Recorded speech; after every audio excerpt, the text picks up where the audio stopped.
When 17-year-old Ethan Walker knelt in the freezing darkness to fix a stranger's broken motorcycle, he had no idea that single act of kindness would bring 120 Hells Angels roaring to his doorstep the very next morning. The homeless teenager thought he was just helping an old biker get home. He never imagined he was about to gain a brotherhood that would change his life forever. What happens when the most feared motorcycle club in America decides to repay a debt of honor to someone who has absolutely nothing left to lose? Before we begin, I invite you to subscribe to my channel and follow this story until the very end. Drop a comment telling me which city you're watching from. I'd love to see how far this story travels. Get out. 2 words. That's all it took to shatter what little hope Ethan Walker had left. The gas station manager didn't even look up from his phone, just pointed at the door like Ethan was a stray dog who'd wandered in looking for scraps. I said, "Get out, kid, now." "Sir, I don't care what you need." The manager finally looked at him, eyes cold, face harder. "I've got customers complaining. You're scaring people. Get out before I call the cops." Ethan wanted to laugh. Scaring people. He was 5'8", maybe 130 pounds soaking wet. His jeans had holes in both knees. His shoes were held together with duct tape. The only thing scary about him was how hungry he looked. But he didn't laugh. He'd learned that lesson months ago. "Yes, sir." He grabbed his backpack and walked out into the November cold. The wind hit him like a fist. Ethan pulled his father's army jacket tighter and started walking. No destination, no plan, just movement, because standing still meant freezing, and freezing meant dying, and dying meant giving up. He wasn't ready to give up. Not yet. $11. That's what he had. $11.37 stuffed into the front pocket of his jeans where nobody could steal it while he slept. $11 between him and absolutely nothing. His stomach cramped. He ignored it. Hunger was just noise now. Background static. He'd eaten half a sandwich yesterday, found it wrapped in a napkin on a table outside a Subway, still fresh, probably forgotten by some kid who had so much food he could afford to leave it behind. That was 26 hours ago. "Don't think about it," he muttered. "Just walk." His grandmother's voice answered from somewhere deep in his memory. "One foot in front of the other, Ethan. That's how you get through anything. One foot, then the next, then the next. I'm trying, Grandma, I'm trying."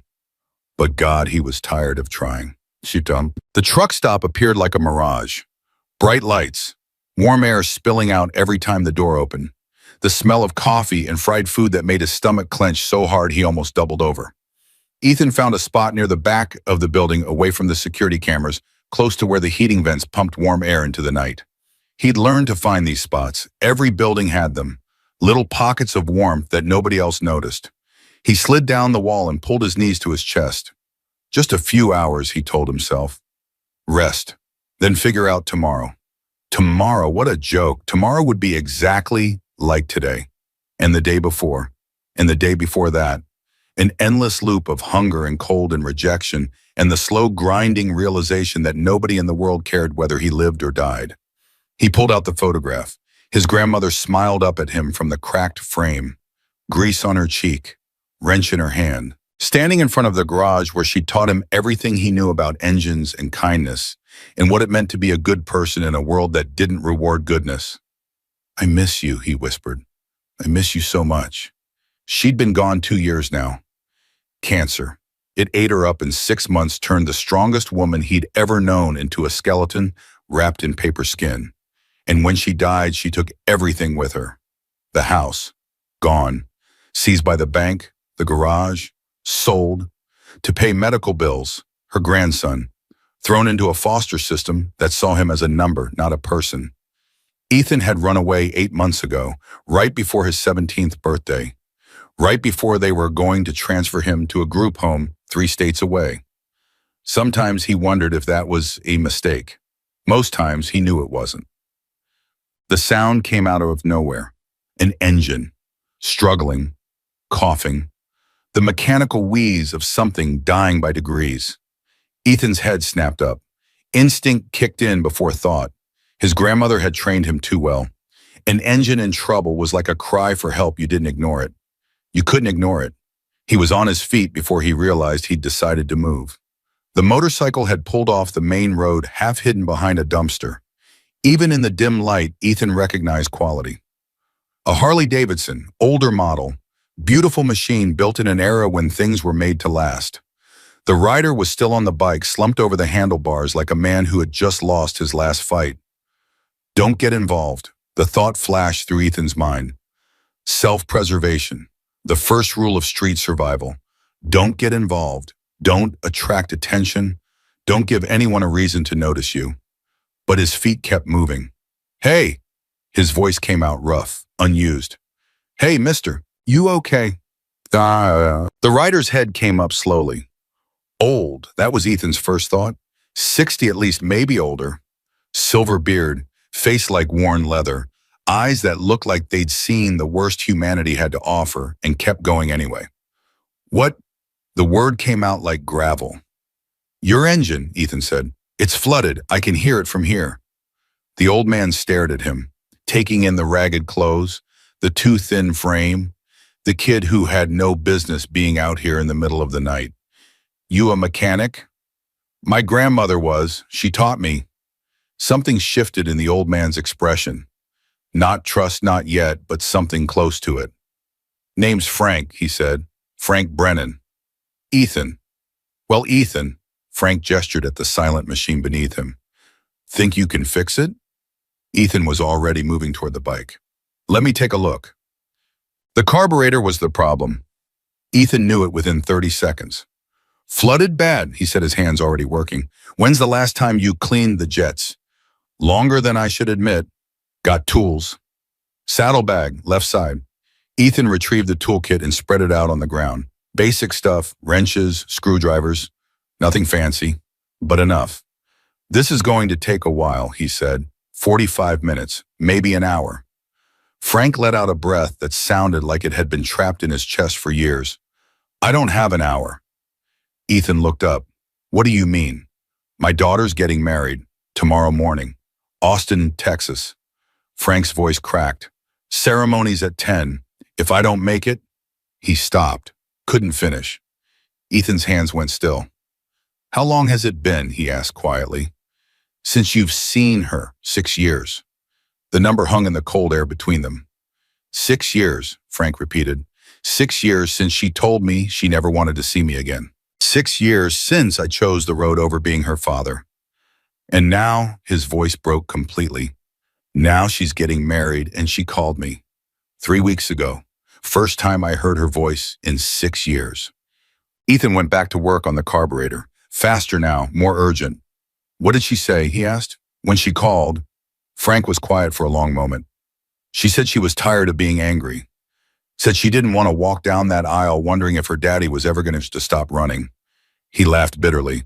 She asked me to give her away. Can you believe that after everything I did? After all the ways I failed her, she still wanted me there. What did you tell her? I told her I'd be there. I promised. Frank's hands were shaking. I promised her, Ethan. And now this bike is dead and I'm stuck in the middle of nowhere. And she's going to think her father kept his promise. Ethan cut him off. Because you're going to make it. You don't understand. If I don't show up, you're going to make it. Ethan's voice was steel. I'll get this bike running if I have to rebuild the whole damn engine with my bare hands. Frank stared at him. Why? The word came out broken. Why do you care? You don't know me. You don't know my daughter. Why would you? Because my grandmother taught me that kindness isn't about who deserves it. Ethan didn't look up from the engine. It's about who needs it. They worked in silence for the next 20 minutes. Ethan's hands moved with precision his grandmother would have been proud of. Every bolt, every connection, every tiny adjustment, bringing the engine closer to life. Frank watched him like a man watching a miracle unfold. You're good, he said finally. Really good. My grandmother was better. Where is she now? Ethan's hands paused, just for a second. She died 2 years ago. I'm sorry. Yeah, Ethan went back to work. Me too. Is that why you're... Frank gestured vaguely at Ethan's ragged clothes, his worn backpack.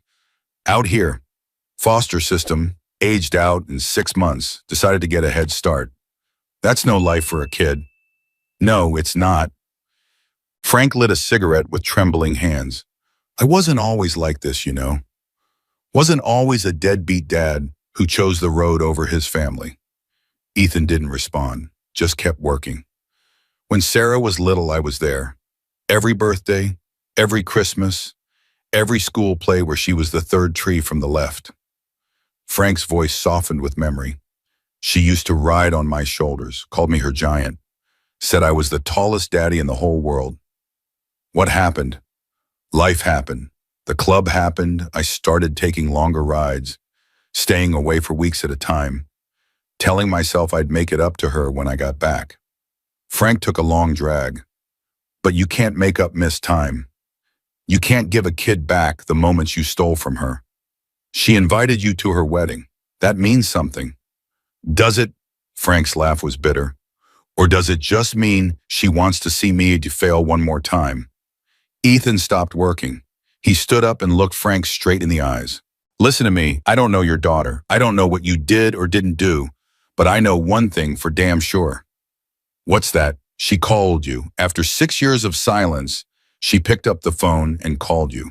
She could have gotten married without you. Could have walked down that aisle with anyone else. But she didn't. She chose you. Frank's eyes were wet. That's not failure, Ethan said. That's forgiveness. And if you don't show up to accept it, you're going to regret it for the rest of your life. The words hit Frank like a physical blow. How old are you? He asked quietly. 17. 17. Frank shook his head. 17 years old, homeless, starving, and you're standing here giving me life advice. I'm not giving you advice. I'm giving you a kick in the ass. Ethan turned back to the engine. There's a difference. For the first time all night, Frank laughed. A real laugh. Surprised out of him. Your grandmother sounds like she was something else. She was. Ethan smiled despite himself. She used to say that feeling sorry for yourself never fixed a single engine. Said self-pity was just laziness wearing a sad face. Smart woman. The smartest. Ethan tightened the last bolt. Okay, try it now. Tahim. Frank straddled the bike. His hands were steadier now. Something in his posture had changed, less defeated, more determined. He turned the key. The engine sputtered, coughed, died. Ethan's heart stopped. Come on, he muttered. Come on, come on, come on. Frank tried again. Sputter, cough, a long, agonizing wheeze. And then the Harley roared to life. The sound was like thunder. Like a heart starting to beat again. Like hope. Holy hell! Frank's face split into a grin. You did it. You actually did it. Ethan let out a breath he didn't know he'd been holding. Told you, he said. Now go, you've got a long ride ahead. Frank killed the engine and reached for his wallet. What do I owe you? Nothing. Don't be stupid, kid. I said nothing. Ethan stepped back. You don't owe me anything. Frank stared at him. Really stared. Like he was seeing Ethan for the first time. Why? The question was barely a whisper. You need money more than anyone I've ever met. Why won't you take it? Ethan was quiet for a long moment.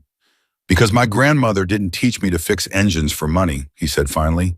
She taught me to fix them because broken things deserve a chance to work again. He looked at Frank. So do broken people. Frank couldn't speak.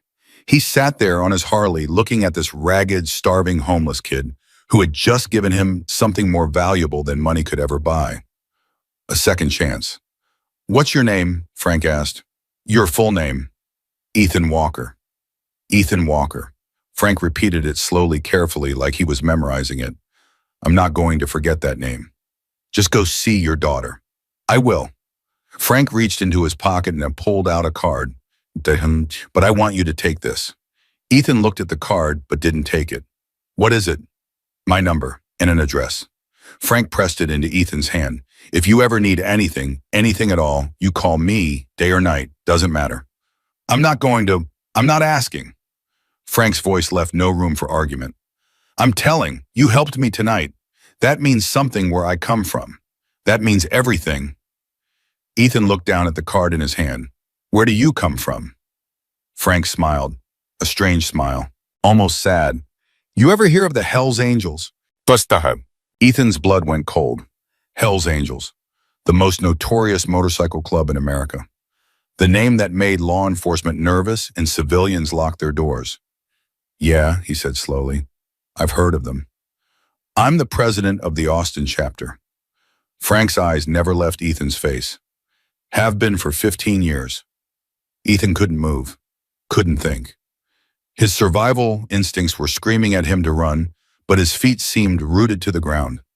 Don't look so scared. Frank's voice was gentle. I'm not going to hurt you, kid. I'm trying to help you. Why, man?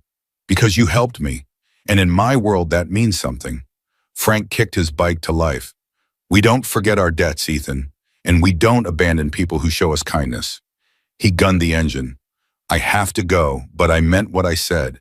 You call that number if you need anything. His eyes held Ethan's. And Ethan, don't give up on yourself. Someone out there needs you to make it. You might not know who they are yet, but they're waiting. Before Ethan could respond, Frank pulled onto the road and disappeared into the night. The thunder of his engine faded until there was nothing left but silence. And Ethan stood alone in the darkness, holding a card he was too afraid to read, wondering what the hell had just happened. He saw him. He made his way back to his spot behind the truck stop. His hands were shaking, from cold, from hunger, from something he couldn't name. He pulled out the card and tilted it toward the light. Black cardstock, gold lettering. Frank Ironside, Brennan President, Hells Angels. Mick Austin, chapter. Ethan's stomach dropped. Not just a member, the president, the leader of an entire chapter of Hells Angels. Oh God, he whispered. What did I just do? His grandmother's voice answered. Calm, steady, the way she always sounded when he was scared. You helped someone who needed it. That's what you did. That's what walkers do. He's a Hells Angel, Grandma.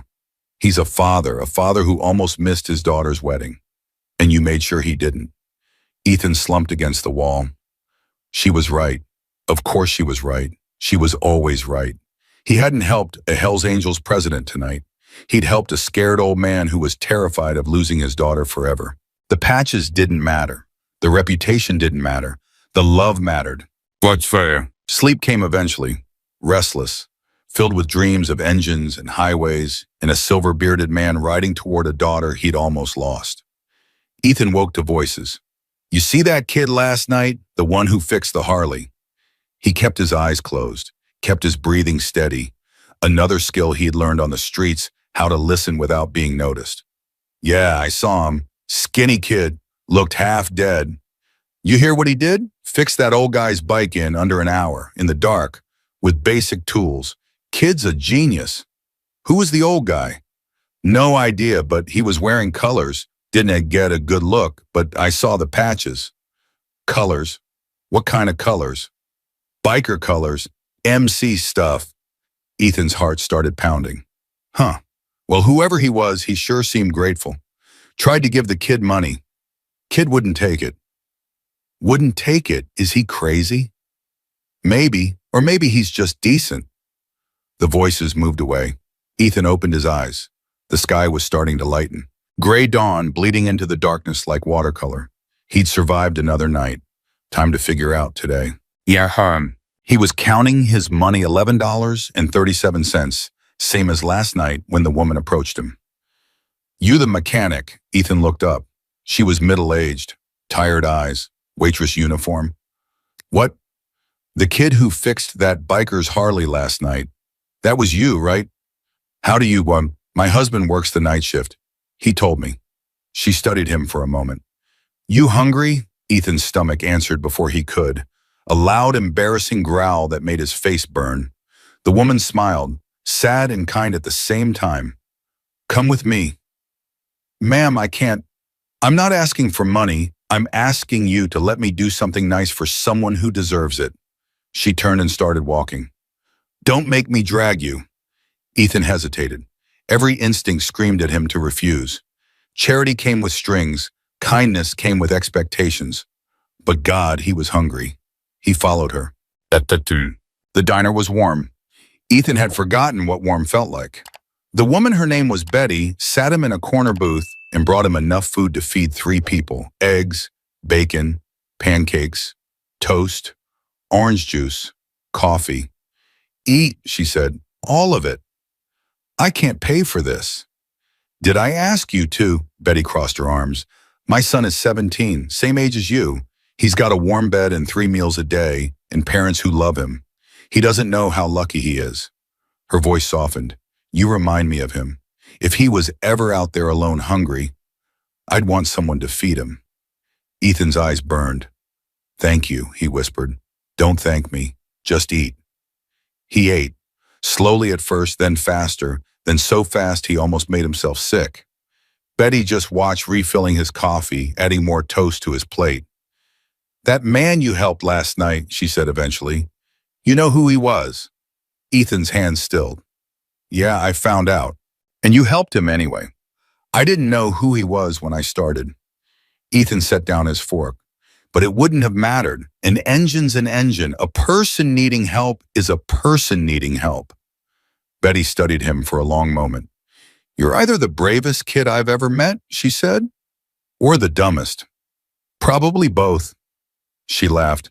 Yeah, probably. Mirta! Ethan was still in the booth nursing his 3rd cup of coffee when he heard it. A sound like the world ending, like thunder rolling down from the mountains, like 100 hearts beating in perfect unison. He turned toward the window, and his blood turned to ice. They came out of the morning mist like an army, motorcycle after motorcycle after motorcycle, 2 by 2 chrome gleaming in the pale winter sun. The thunder of their engines shook the windows, rattled. The dishes made the coffee in his cup vibrate like something alive. The diner fell silent. Every trucker, every waitress, every customer frozen in place, because everyone recognized those patches. Everyone knew that skull and wings, Hell's Angels, and there were at least 100 of them. Tatum. Ethan couldn't breathe. They poured into the parking lot like a river of leather and steel. One by one they killed their engines. One by one they dismounted. And at the head of this impossible army sat Frank Brennan. But not the broken man from last night. This Frank sat tall in his saddle, silver hair, gleaming leather cut, displaying patches that announced exactly who he was and exactly how much power he commanded. Their eyes met through the window. Frank smiled, and then he started walking toward the diner. Oh my God. Betty's voice was barely a whisper. Oh my God, oh my God. Ethan stood up so fast he knocked over his coffee. Run. He had to run. Back door, emergency exit, something. But his legs wouldn't move. The door opened. Frank walked in. Behind him came a wall of leather and muscle and faces that looked like they'd been carved from stone. Ethan Walker, Frank's voice carried across the silent diner. We need to talk. Every person in that diner stopped breathing. Ethan's legs felt like concrete. His heart hammered so hard he could hear it in his ears. 100 Hell's Angels stood behind Frank, their faces unreadable, their presence filling the parking lot like an occupying army. I said we need to talk. Frank's voice was calm, almost gentle, but that somehow made it more terrifying. Betty stepped in front of Ethan. Her hands were shaking, but her voice was steady. Whatever he did, he's just a kid. Please, ma'am. Frank held up a hand. With all due respect, this doesn't concern you. He was just eating breakfast. He hasn't done anything wrong. I know. Frank's eyes moved past her to Ethan. That's why I'm here. Betty didn't move. I'm not going to let you hurt him. Something shifted in Frank's expression, softened. Hurt him? He shook his head slowly. Lady, I didn't ride 200 miles with 120 of my brothers to hurt this kid. Then why? Because he saved my life last night. Frank's voice cracked on the words. And I came to say thank you. The diner remained frozen. Nobody moved. Nobody spoke. Ethan found his voice somehow. I just fixed your bike. No, Frank shook his head. You did a hell of a lot more than that. He reached into his cut and pulled out his phone, held it up so Ethan could see the screen. A photograph. A young woman in a wedding dress arm linked through Frank's, both of them crying and laughing at the same time. That's my daughter, Frank said. That's Sarah. And that picture was taken 6 hours ago, right after I walked her down the aisle. Ethan stared at the image, the joy on their faces, the tears streaming down their cheeks, the way Sarah was looking at her father like he was the only person in the world who mattered. You made it, he whispered. I made it. Frank's voice broke completely. Because of you, I made it. The phone disappeared back into Frank's pocket. He took a step closer to Ethan, and Betty finally moved aside, sensing something she didn't fully understand. I've done a lot of things in my life, Frank said quietly. Some good, mostly bad. I've hurt people, disappointed people, let down everyone who ever loved me. He swallowed hard. But last night, a 17-year-old kid who had every reason to keep walking stopped to help a stranger, fixed my bike in the freezing cold, refused to take a penny for it, and then told me something I needed to hear more than I've ever needed anything. I didn't say anything special. You told me not to give up on my daughter before she had the chance to give up on me. Frank's eyes were wet. You told me the regret of not trying hurts worse than rejection. You told me that broken people deserve a chance to work again. He put his hand on Ethan's shoulder. Nobody's ever said anything like that to me, kid. Nobody. And because of those words, I got on that bike and I rode through the night like my life depended on it. Because it did. My life did depend on it. Ethan couldn't speak. His throat had closed up completely. I got to Sacramento at 7 in the morning, Frank continued. Sarah was already at the church getting ready. I walked in and she saw me and He stopped, took a breath. She ran to me, in her wedding dress, ran across that room and threw her arms around me and said, "You came. You actually came." A tear slid down Frank's weathered cheek. He didn't wipe it away.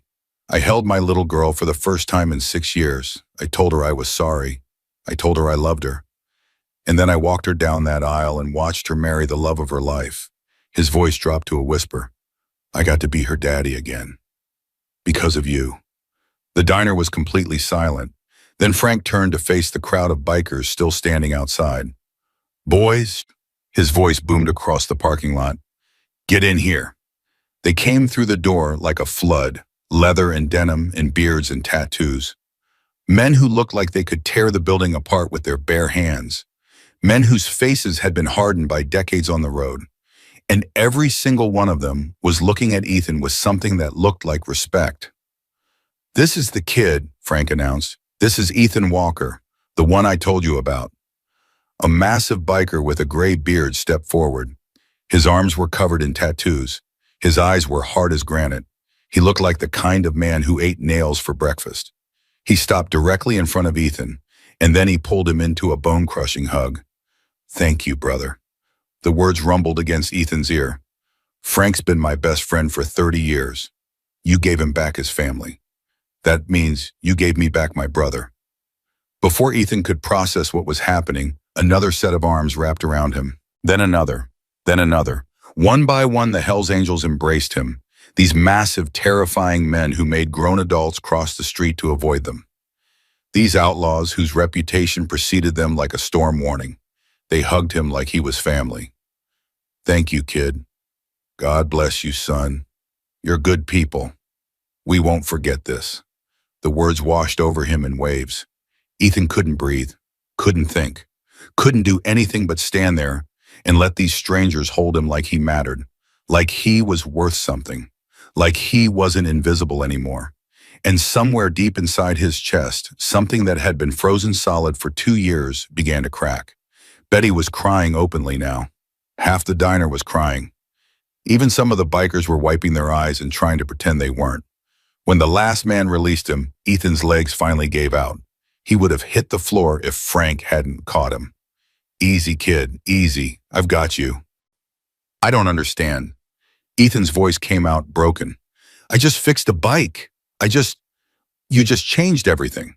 Frank helped him into the booth. And now we're going to change everything for you. Ethan looked up at him through blurred vision. What are you talking about? Frank sat down across from him. The other bikers spread throughout the diner, ordering coffee, talking to the shell-shocked waitresses, acting like this was the most normal thing in the world. Sarah asked about you, Frank said. At the wedding, right after the ceremony, before anything else, she grabbed my hand and said, Daddy who fixed your bike, who made sure you got here. What did you tell her? The truth, that I met an angel on the side of the road. Frank smiled. She wanted to meet you, called you her guardian angel. Said anyone who would help a stranger like that deserves to know that their kindness mattered. He pulled out his phone again and handed it to Ethan. She recorded this for you. Watch it. Ethan's hands were shaking so badly he almost dropped the phone. He pressed play. A young woman appeared on screen. Sarah Brennan, beautiful, glowing, still in her wedding dress, mascara smudged from crying. Hi, Ethan. I know you don't know me, but I know what you did for my daddy. Her voice cracked and she had to take a moment to compose herself. I spent 6 years hating him. 6 years telling myself I didn't need a father. 6 years pretending I was okay with him never showing up. She wiped her eyes. But I wasn't okay. I was never okay. I just wanted my daddy back. Sarah took a shaky breath. When he walked into that church this morning, I thought I was dreaming. I thought for sure it wasn't real. But then he hugged me and he was crying and he kept saying, I'm sorry, baby. I'm so sorry. And I realized he came after everything. After all the missed birthdays and broken promises and years of silence, he came. Her voice dropped to a whisper. He told me about you, about how you fixed his bike in the middle of the night, about how you refused to take money because your grandmother taught you to help people, about how you told him not to give up on me. Sarah looked directly into the camera. Ethan, I don't know what you've been through. I don't know why you're out there alone, but I want you to know something. She leaned closer to the screen. You didn't just fix a motorcycle last night. You fixed my family. You gave me back my father. You gave me the chance to walk down the aisle with my daddy's arm in mine the way I dreamed about when I was a little girl. Tears streamed down her face. I will never forget you. Never, for the rest of my life, I will remember that a 17-year-old stranger cared more about my happiness than he cared about himself. And if there's anything I can ever do for you, anything at all, you call my daddy. He'll find me, and I will move heaven and earth to help you. She pressed her hand to her heart. Thank you, Ethan Walker. Thank you for believing in second chances. Thank you for believing in my dad. Thank you for believing that people can change. Her voice broke completely. And please, please believe in yourself too, because someone who would do what you did, someone that kind, that person deserves every good thing in the world. The video ended. Ethan sat there staring at the blank screen. He couldn't move, couldn't speak, couldn't do anything but let the tears stream down his face. Kid, Frank's voice was gentle. You okay? Ethan shook his head. No, he wasn't okay. He wasn't anywhere close to okay. Because nobody had ever said anything like that to him. Not since his grandmother died. Not since the world decided he was worthless. Not since he started believing that maybe the world was right. I don't deserve this, he whispered. I just fixed a bike. Bullshit. The word came from somewhere behind him.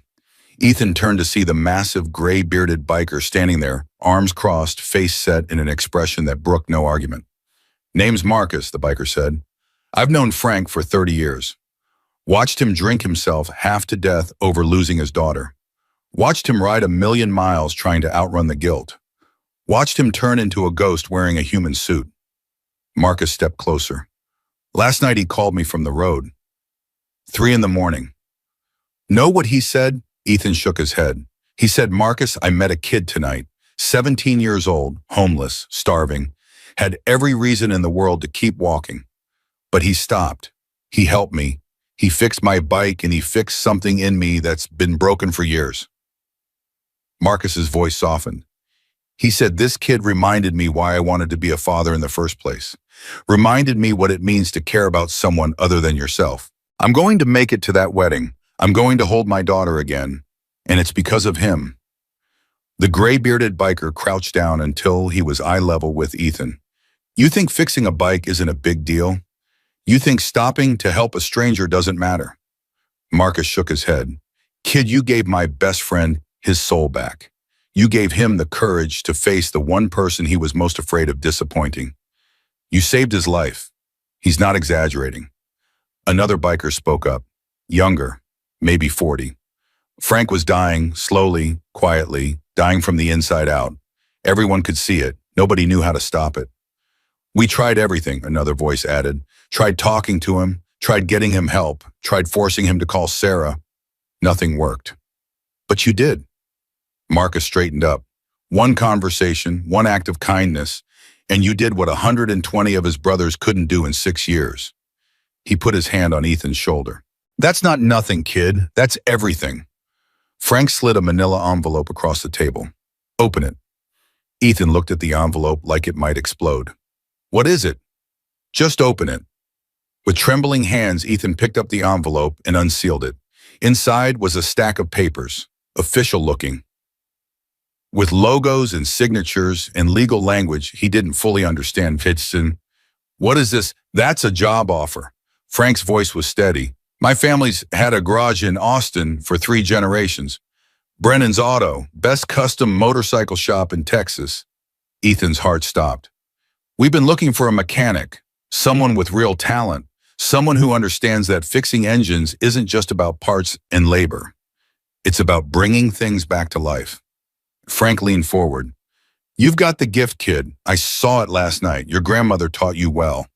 You've got hands that know what they're doing and a heart that cares about the work. I can't. You can. Frank cut him off. Full-time position, competitive salary, health insurance, and a room above the garage. Nothing fancy, but it's warm and dry, and it's yours for as long as you want it. Ethan stared at the papers in his hands. The words blurred together through his tears. Why? His voice came out as a whisper. Why would you do this for me? Because you did something for me. Frank's voice cracked. Because you showed me what kindness looks like when it doesn't expect anything in return. Because my daughter asked me to find you and make sure you were okay. He reached across the table and gripped Ethan's hand. And because I know what it's like to be lost, kid. I know what it's like to feel like nobody in the world gives a damn whether you live or die. I spent 30 years on that road running from everything that mattered, convincing myself I was free when I was really just alone. Frank's eyes held Ethan's. You don't have to be alone anymore. None of us do. The diner had gone completely quiet again. Every biker, every trucker, every waitress was watching this moment unfold. Betty stepped forward, wiping her eyes. Take it, honey, she said softly.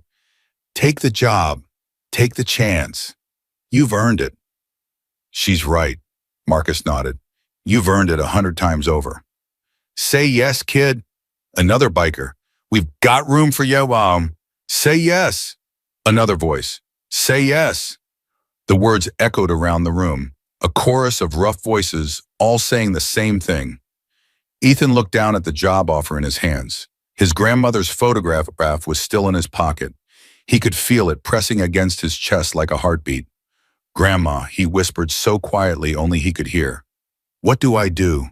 And in the silence of his heart, he heard her answer. You say yes, sweetheart. You say yes, and you don't look back. Ethan closed his eyes, took a breath, let it out slowly.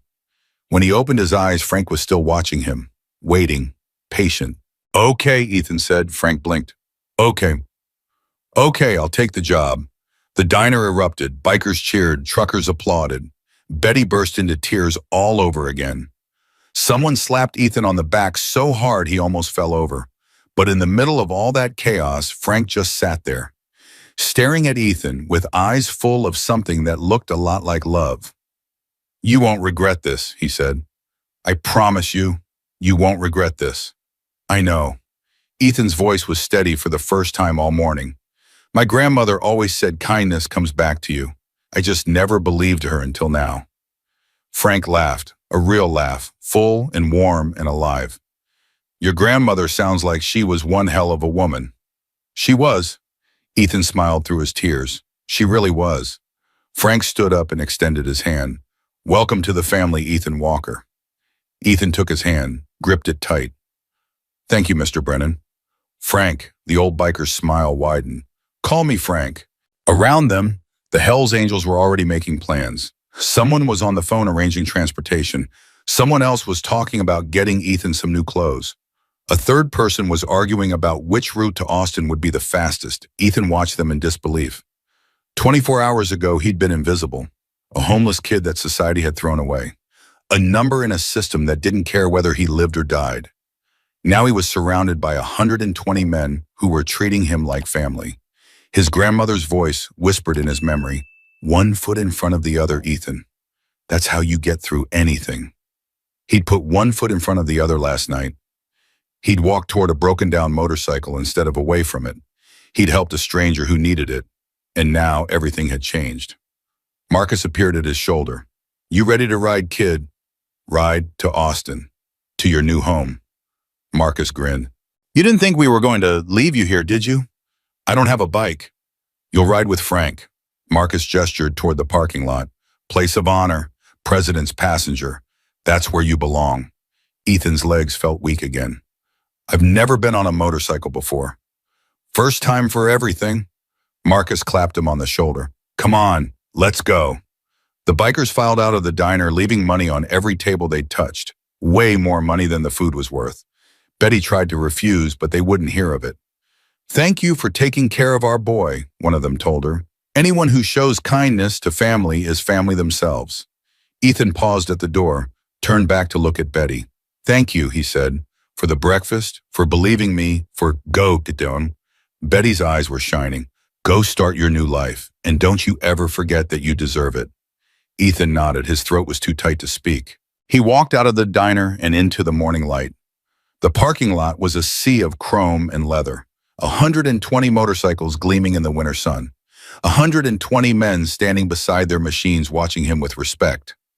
Frank was waiting beside his Harley, the same bike Ethan had fixed last night, the same bike that had brought them together. "Ready?" Frank asked. Ethan looked at him. This man who had been a stranger 12 hours ago. This man who had ridden through the night to find him. This man who was offering him everything he'd lost. "Yeah," Ethan said. "I'm ready." He climbed onto the back of the Harley, wrapped his arms around Frank's waist, felt the engine roar to life beneath him.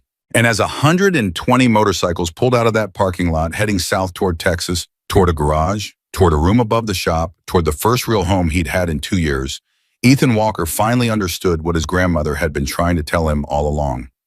Kindness wasn't weakness. It wasn't stupidity. It wasn't a waste of time or energy or hope. Kindness was the only thing that could save you when everything else had failed. The wind whipped past his face. The thunder of engines filled his ears. And somewhere deep inside his chest, the ice that had surrounded his heart for 2 years finally shattered completely. He was going home. He was finally going home. The convoy stretched out behind them like a river of chrome and leather, heading south toward Austin, toward a new life, toward a future that Ethan had stopped believing was possible. But halfway through the ride, Frank pulled off at a rest stop. The entire convoy followed engines, dying one by one until the silence felt almost deafening. "What's wrong?" Ethan asked, climbing off the bike. Did something happen? Frank didn't answer. Instead, he walked toward a young woman who was standing by a pickup truck, waiting. She was maybe 28, dark hair, kind eyes, and she was crying before Frank even reached her. "Daddy," she said. "Sarah." Frank's voice broke. "There's someone I want you to meet." He turned and gestured to Ethan. "This is him. This is the angel who fixed my bike." Sarah covered her mouth with both hands. Her shoulders shook. Then she ran. She crossed the distance between them in seconds and threw her arms around Ethan so hard she nearly knocked him over. "Thank you." The words came out muffled against his shoulder. "Thank you, thank you, thank you." Ethan stood frozen. He didn't know what to do, didn't know where to put his hands, didn't know how to process any of this. "I watched your video," he managed, "on Frank's phone. Shut up." Sarah pulled back and looked at him, really looked at him. "Just shut up and let me hug you." So he did. He stood there in the rest stop parking lot surrounded by 120 Hells Angels and let a stranger's daughter hold him like he was the most precious thing in the world. "I drove 4 hours to meet you," Sarah said when she finally released him. "I couldn't wait. I had to see you for myself." "You didn't have to." "Yes, I did." Her voice was fierce. "You gave me back my father. Do you understand that? You gave me back my daddy. I would have driven across the entire country to shake your hand." She wiped her eyes and laughed. "But a hug is better. Definitely better." Her husband appeared beside her, a tall man with kind eyes and a gentle smile. "You must be Ethan," he said. "I'm David. Sarah hasn't stopped talking about you since the wedding." I didn't do anything special, Ethan said. I just fixed a bike in the middle of the night for a stranger who couldn't pay you. David nodded. Yeah, we heard. And where we come from, that's about as special as it gets. Sarah grabbed Ethan's hands. Come to dinner, she said, at our place tonight.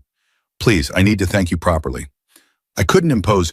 You're not imposing. You're family now. Sarah's eyes filled with tears again. My father says you don't have anyone. Is that true? The question hit Ethan like a physical blow. My grandmother died 2 years ago, he said quietly. She was all I had. Sarah squeezed his hands tighter. Not anymore, she said. You have us now, all of us. The whole crazy, loud, leather-wearing bunch of us. She pulled him into another hug. You're not alone anymore, Ethan, I promise. You're never going to be alone again. And standing there in that rest stop held by a woman he'd never met, surrounded by men who would lay down their lives for their brother, Ethan finally let himself believe it. He wasn't alone anymore. He had a family again. The convoy started moving again an hour later. Sarah and David followed in their pickup truck, refusing to leave until they saw Ethan safely to Austin. As the miles rolled by, Ethan rested his head against Frank's back and closed his eyes. His grandmother's voice whispered in his memory one last time. See, sweetheart, I told you, kindness always comes back. You just have to be patient. I know, Grandma, he whispered into the wind. I finally know. The Austin city limits appeared on the horizon as the sun began to set. 120 motorcycles rolled into town like a parade, drawing stares from everyone they passed. And at the center of that magnificent procession, holding on to a man he'd met less than 24 hours ago, Ethan Walker finally understood what home really meant. It wasn't a place, it wasn't four walls and a roof, it was people who showed up, people who stayed, people who chose you, even when they didn't have to. The garage appeared at the end of a long street. Brennan's Auto, the sign read, Easy Station 1952. Frank killed the engine and turned to look at Ethan. Well, he said, what do you think? Ethan looked at the building, at the sign, at the room above the shop where he would sleep tonight, at the life that was waiting for him, and I think my grandmother was right, he said softly. About what? Ethan smiled. About everything. The first morning at Brennan's Auto, Ethan woke up in a real bed for the first time in 8 months. He lay there for a full minute, afraid to move. Afraid that if he opened his eyes, he'd find himself back behind the truck stop, curled up against the heating vents, counting the hours until dawn. But the mattress was soft beneath him. The blankets were warm around him. And when he finally opened his eyes, he saw the room above the garage exactly as it had been last night, small, simple, and his. Holy hell, he whispered. It's real. He sat up slowly. His body ached in unfamiliar ways. Not the grinding pain of sleeping on concrete, but the deep muscle soreness of holding onto a motorcycle for 6 hours straight. A knock at the door made him jump. You alive in there, kid? Frank's voice, gruff but warm. Yeah, Ethan called back. I'm up. Good. Breakfast in 10 minutes. Sarah's cooking, so don't be late unless you want to hear about it for the next 6 months. Footsteps retreated down the stairs. Ethan swung his legs over the side of the bed and looked around the room. His backpack sat in the corner looking even more pathetic than usual against the clean walls and sturdy furniture. Everything he owned fit in that bag. Everything except the job offer still folded in his pocket and the photograph of his grandmother pressed against his heart. He pulled out the photograph and held it up to the morning light. I made it, Grandma, he said softly. I actually made it. Her smile looked different today. Less sad, more proud. Ethan tucked the photograph into his shirt pocket, took a deep breath, and walked downstairs to start his new life. Sarah had taken over the garage's small kitchen like she owned the place. Bacon sizzled on the stove. Eggs scrambled in a pan. Coffee percolated in a machine that looked older than Ethan himself. There he is. Sarah turned and beamed at him. The guest of honor. Sit down, sit down. You look like you haven't eaten properly in months. That's because I haven't. The words came out before Ethan could stop them. Sarah's smile faltered for just a second, a flash of pain crossing her features, and then she recovered. Well, that ends today, she said firmly. In this family, we eat. A lot, and often. It's basically our religion. Frank was already seated at the small table, nursing a cup of coffee that looked strong enough to dissolve metal. Sleep okay? He asked. Best sleep I've had in 2 years. Good, you're going to need your energy. Frank nodded toward the garage below. We've got 3 bikes coming in today. Figured I'd start you off easy. See what you can do. Ethan's heart rate spiked. Today already? No time like the present. Frank's eyes held a challenge. Unless you're not ready. No, Ethan straightened. I'm ready. I'm definitely ready. We'll see. Sarah set a plate in front of Ethan that contained more food than he'd eaten in the past week combined. Bacon, eggs, toast, hash brown, sliced fruit. Eat, she commanded. All of it. I can't possibly, all of it. Her tone left no room for argument. You're going to need the fuel. Ethan looked at Frank for help. The old biker just shrugged. Don't look at me. I've been married 3 times. I know better than to argue with a woman in her kitchen. Sarah smacked him on the shoulder. 2 of those marriages were to me, old man. And you divorced me twice. Your point? My point is that I know exactly how stubborn you Brennan men are, and I'm not going to let this boy waste away under your watch. Ethan watched them bicker with a strange ache in his chest. This was what family looked like. This was what he'd been missing for 2 years. He picked up his fork and started eating. The first bite almost made him cry. The first bike arrived at 9 o'clock, a gorgeous 1972 Harley Sportster with an engine that sounded like it was dying of tuberculosis. The owner was a man named Pete. Thick beard, tired eyes, Hell's Angels patches on his cut. Ironside says you're some kind of genius, Pete said, eyeing Ethan skeptically. Says you fixed his bike in under an hour in the middle of the night with basic tools. I got lucky, Ethan said. It was a simple fix. This ain't simple, Pete gestured at the Sportster. This bike's been giving me trouble for 6 months. Took it to 3 different shops. Nobody can figure out what's wrong. What are the symptoms? Runs fine for about 20 minutes. Then it starts coughing, losing power, eventually dies completely. Wait an hour, starts right up again. Runs fine for another 20 minutes. Same thing happens. Ethan's mind was already working. Temperature related. That's what everyone says. But they've checked everything. Replaced the thermostat. Flushed the cooling system. New head gasket. Nothing works. Frank was watching from the corner of the garage, arms crossed, face unreadable. This was a test. Ethan knew it. The first real test of whether he belonged here. Can I take a look? Pete shrugged. Richard, knock yourself out, kid. Got nothing to lose at this point. Ethan approached the bike slowly, circled it once, twice, listening to the engine idle, watching the way the exhaust pulsed. Then he knelt beside the engine and closed his eyes. His grandmother's voice whispered in his memory. Engines talk to you, Ethan. You just have to learn how to listen. He placed his hands on the engine block, felt the vibrations, the heat, the rhythm of the machine. And there it was, a tiny irregularity, a hesitation that happened every few seconds, so subtle that most people would never notice. Kill the engine, he said. Pete complied. Ethan opened his eyes and started working. His hands moved with the confidence his grandmother had drilled into him. 20 minutes later, he had the carburetor disassembled and was holding up a tiny rubber gasket. Here's your problem. Pete squinted at it. That looks fine to me. It looks fine cold. But when the engine heats up, this gasket expands just a fraction of a millimeter more than it should. Ethan held it up to the light. See this tiny crack? You can barely see it, but it's there. When the gasket expands, the crack opens up, creates an air leak, throws off the fuel mixture. Engine dies. Wait for it to cool down. Gasket contracts, crack, closes, engine works again. Pete stared at him. You figured that out in 20 minutes. My grandmother taught me to look for what other mechanics miss. Ethan set the gasket aside. I can have a replacement installed in an hour. Should run perfect after that. Frank pushed off from the wall and walked over. His face was still unreadable, but something in his eye had changed. Where'd you say your grandmother learned mechanics? She didn't learn it anywhere. She taught herself. Started fixing cars during World War II when all the men were overseas. Kept doing it for 60 years after that. She trained you well. She trained me to pay attention. Ethan looked at the bike. Most mechanics focus on the obvious problems. She taught me that the real issues are always hiding in the small stuff. Frank nodded slowly. Then he turned to Pete. Told you he was good. Pete let out a low whistle. Good Frank, this kid just diagnosed in 20 minutes what 3 professional shops couldn't figure out in 6 months. He looked at Ethan with new respect. You're not good, kid. You're scary good.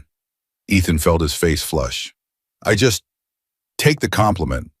Frank's voice was firm. You earned it. By the end of the day, Ethan had fixed all 3 bikes. The second one had been a simple clutch adjustment. The third was trickier, an electrical gremlin that took him 2 hours to track down, but he'd found it eventually. A single corroded wire buried deep in the wiring harness, invisible unless you knew exactly where to look. Each time he solved a problem, more bikers gathered to watch. Word was spreading. The kid Ironside brought in, the homeless mechanic with magic hands. By sundown, there were a dozen Hells Angels sitting around the garage drinking beer and telling stories about bikes Ethan had never seen. He felt like he was dreaming. You did good today, kid. Frank handed him a coal bottle. Real good. I just did what my grandmother taught me. That woman sounds like she was something special. She was. Ethan looked at the bottle in his hands. She was the only person who ever believed in me. Not the only person. Frank clinked his bottle against Ethan's. Not anymore. The words hit Ethan harder than they should have. His throat tightened. I don't know how to thank you, he said quietly. For all of this. The call, the room, You already thanked me. Frank's voice was gruff. You thanked me when you fixed my bike on the side of the road and refused to take a penny for it. Everything after that is just karma evening, the score. That's not how karma works. That's exactly how karma works. Frank took a long drink. The universe keeps track, kid. Every kindness you put out there comes back eventually. Sometimes it takes years. Sometimes it takes decades, but it always comes back. Sarah appeared in the doorway. Dinner's ready, you two, and don't even think about skipping it. I made enough food for an army. That's because you're feeding an army, Frank muttered. Half the chapter's still here. Good. More mouths to feed means more compliments for the cook. Sarah winked at Ethan. Come on, guardian angel. Time to eat. Ethan followed her into the house, still holding the beer he hadn't drunk. For the first time in 2 years, he wasn't hungry. But he ate anyway, because that's what family did. The weeks passed faster than Ethan thought possible. Every morning he woke up in his room above the garage. Every day he worked on bikes that came in from all over Texas. Every night he fell asleep to the sound of crickets instead of traffic warmth, instead of cold safety, instead of fear. His reputation grew. You hear about the kid at Brennan's? The questions spread through the biker community like wildfire. Fixed a 72 Sportster that 3 shops couldn't crack. Diagnosed a 98 Road King by listening to the engine for 30 seconds. The boys got a gift. More bikes came in, more problems to solve, more challenges to overcome, and Ethan rose to meet every single one, but the nightmares never stopped. He'd wake up in the middle of the night, heart-pounding sheets soaked with sweat. In his dreams, he was still on the streets, still hungry, still invisible, still watching his grandmother's coffin disappear into the ground. Sometimes he dreamed about his mother, about the last time he saw her strung out on the couch, barely conscious, not even recognizing her own son. Mom, it's me, it's Ethan. I don't have a son. Get out of my house. Mom, please, get out. He'd wake up from those dreams, gasping for air, tears streaming down his face. Frank found him one night, sitting on the steps outside the garage at 3 a.m, staring at nothing. Can't sleep. Ethan didn't look up. Bad dreams. Yeah, Frank sat down beside him. I know something about those. They sat in silence for a long moment. It gets better, Frank said finally. The dreams, the memories, they don't go away, but they get quieter eventually. How long? Depends. For me, it took years, decades maybe. Frank pulled out a cigarette and lit it, but I didn't have help. I was too proud to ask for it, too stubborn to admit I was drowning. I'm not drowning. No, you're not. Frank blew onto the stream of smoke. Because you're smarter than I was. You accepted help when it was offered. That takes more strength than most people realize. Ethan finally looked at him. Why do you care so much about me? I mean, you barely know me. I know enough. Frank's eyes were steady. I know you're kind. I know you're talented. I know you've been through hell and somehow came out the other side without letting it make you cruel. He took another drag on his cigarette. You remind me of myself, the version of myself I could have been if I'd made different choices. What choices? All of them. Frank's laugh was bitter. I had a good life once, kid. A wife who loved me, a daughter who worshipped me, a family that would have done anything for me, and I threw it all away because I was too selfish to see what I had. But you got Sarah back. I got lucky, luckier than I deserved. Frank looked at Ethan. That's why I'm not going to let you make the same mistakes I did. That's why I'm going to be in your corner, whether you like it or not. Ethan's throat tightened. I don't know what to say. You don't have to say anything. Frank stood up and clapped him on the shoulder. Just don't give up, not on yourself, not on this life you're building, and definitely not at 3 a.m. when everything looks darker than it is. He started walking back toward the house, then paused. Get some sleep, kid. We've got a busy day tomorrow. Frank. Yeah, thank you. The old biker smiled. Anytime. 3 months into his new life, Ethan got the phone call that changed everything. He was elbow deep in a transmission rebuild when his phone buzzed. Unknown number. He almost ignored it. Something made him answer. Hello? Is this Ethan Walker? The voice was official, bureaucratic, the kind of voice that delivered bad news for a living. Yeah, this is Ethan. My name is Patricia Vasquez. I'm with the Texas Department of Family and Protective Services. Ethan's blood went cold. I understand you're a former ward of the state. You left foster care approximately 11 months ago before your 18th birthday. I aged out in 6 months. You ran away, Mr. Walker. There's a difference. The voice was clipped, efficient. Legally, you were still under state custody when you left. That means there are certain obligations that need to be addressed. What kind of obligations? We've received reports that you're currently living and working in Austin. Is that correct? Ethan looked around the garage, at the bikes he'd been fixing, at the life he'd been building. Yeah, I have a job, a place to stay. I'm doing fine. That's for us to determine. A pause. We'll need to schedule a home visit, verify your living situation. Make sure you're in a safe environment. A home visit, I'm almost 18. In 3 months, In 3 months, you'll age out legitimately. Until then, you remain under state jurisdiction. Another pause. Longer this time. I should also inform you that we've received a separate inquiry. Someone has been trying to locate you. Ethan's heart stopped. Who? I'm not at liberty to say, but they've been quite persistent, filed multiple requests with our office over the past several months. Who? Ethan's voice cracked. Please, I need to know. A long silence. Your mother, Mr. Walker, Amanda Walker. She's been trying to find you. The phone almost slipped from Ethan's fingers. His mother. The woman who chose drugs over her own son. The woman who threw him out of the house when he was 12. The woman who didn't even recognize him the last time he saw her. That woman was looking for him. Mr. Walker, are you still there? Yeah. The word came out strangled. Yeah, I'm here. I understand this may be difficult news, but I should inform you that Mrs. Walker has expressed interest in reestablishing contact. She claims to be in recovery now, says she wants to make amends. Make amends? Ethan laughed. It sounded broken even to his own ears. She abandoned me. She let her own son become homeless. I understand, and you're under no obligation to see her or speak to her, but I wanted to make you aware of the situation. A final pause. I'll be in touch to schedule that home visit. In the meantime, if you have any questions, you can reach me at this number. The line went dead. Ethan stood there frozen, the phone still pressed to his ear. Kid, you okay? Frank's voice, coming from somewhere behind him. Ethan couldn't answer, couldn't move, couldn't do anything but stand there and feel the walls closing in around him.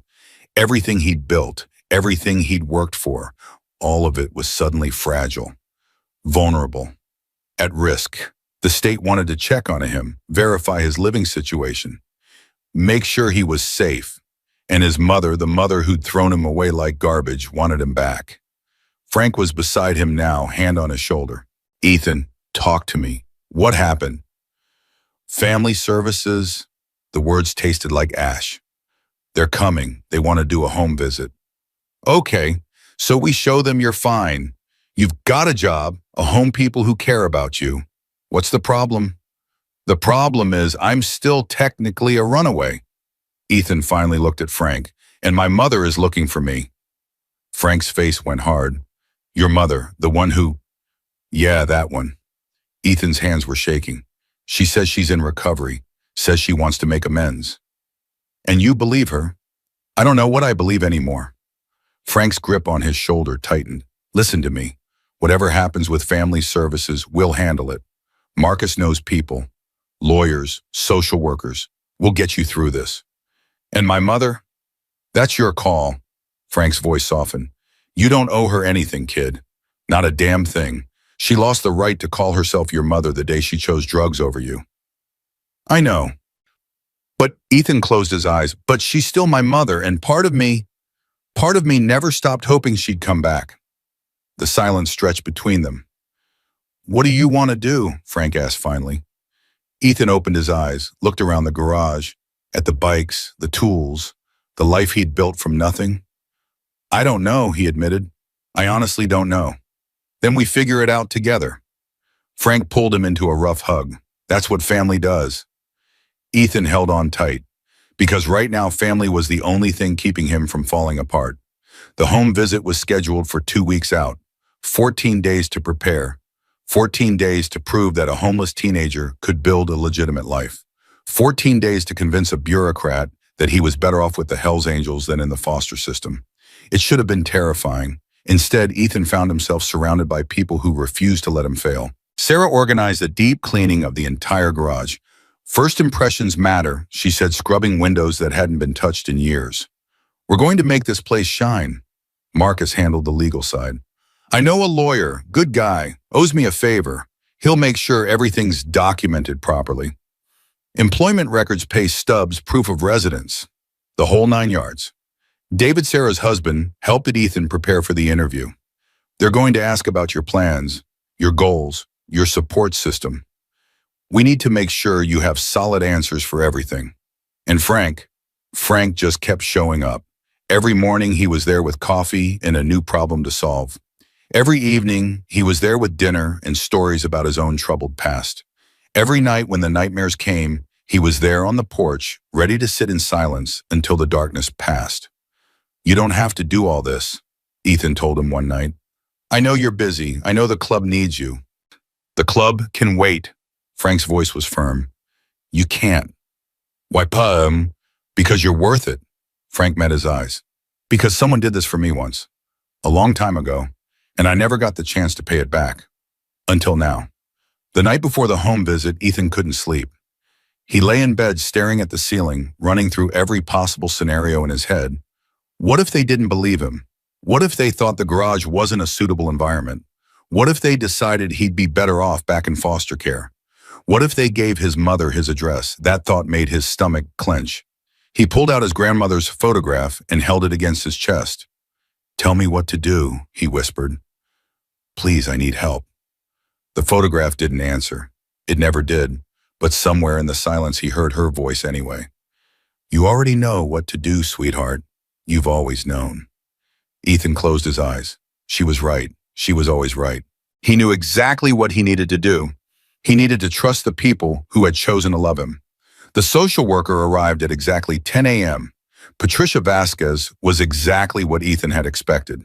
50s, tired eyes, the look of someone who'd seen too much suffering and had learned to protect herself behind a wall of professionalism.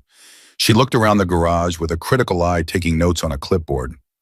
Mr. Walker, I appreciate you agreeing to this visit. I didn't have much choice. No, I suppose you didn't. She glanced at Frank, who was standing nearby. And you are Frank Brennan. I own this garage, and I'm Ethan's employer. I see.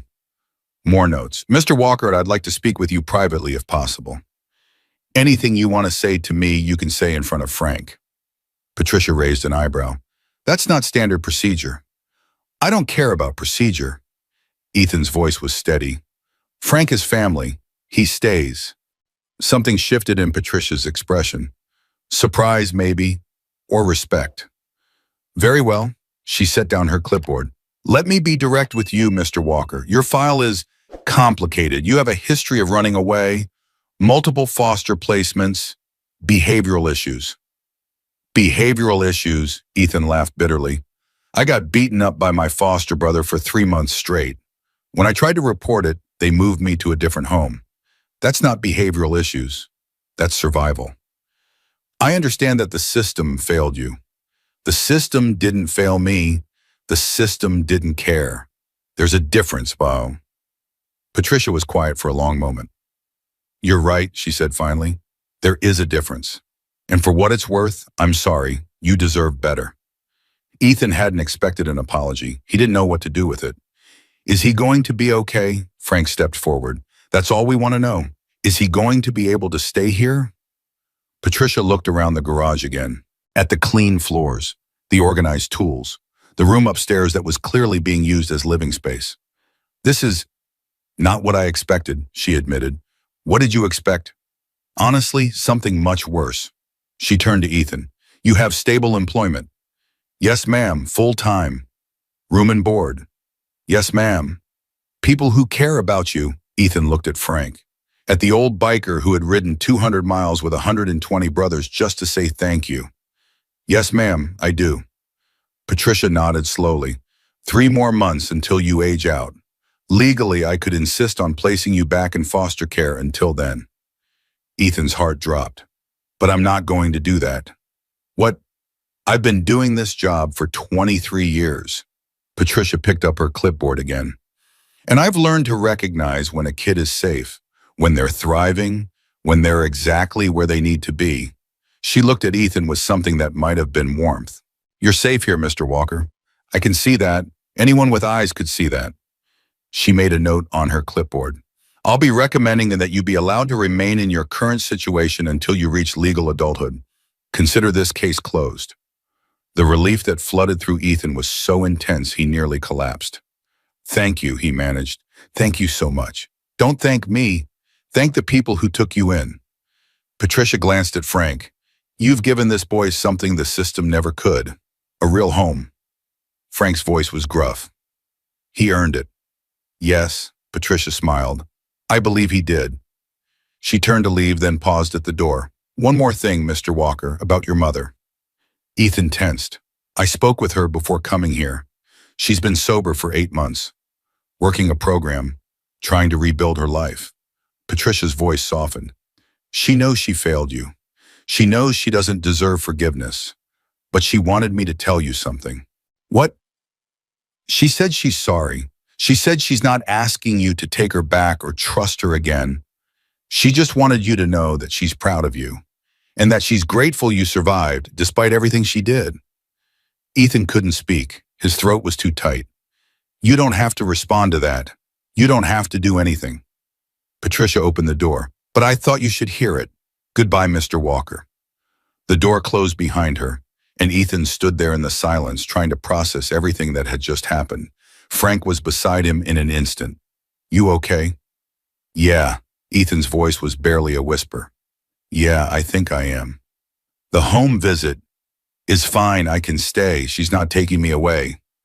Frank let out a breath. Thank God. And my mother, Ethan trailed off, didn't know how to finish the sentence. What about her? I don't know.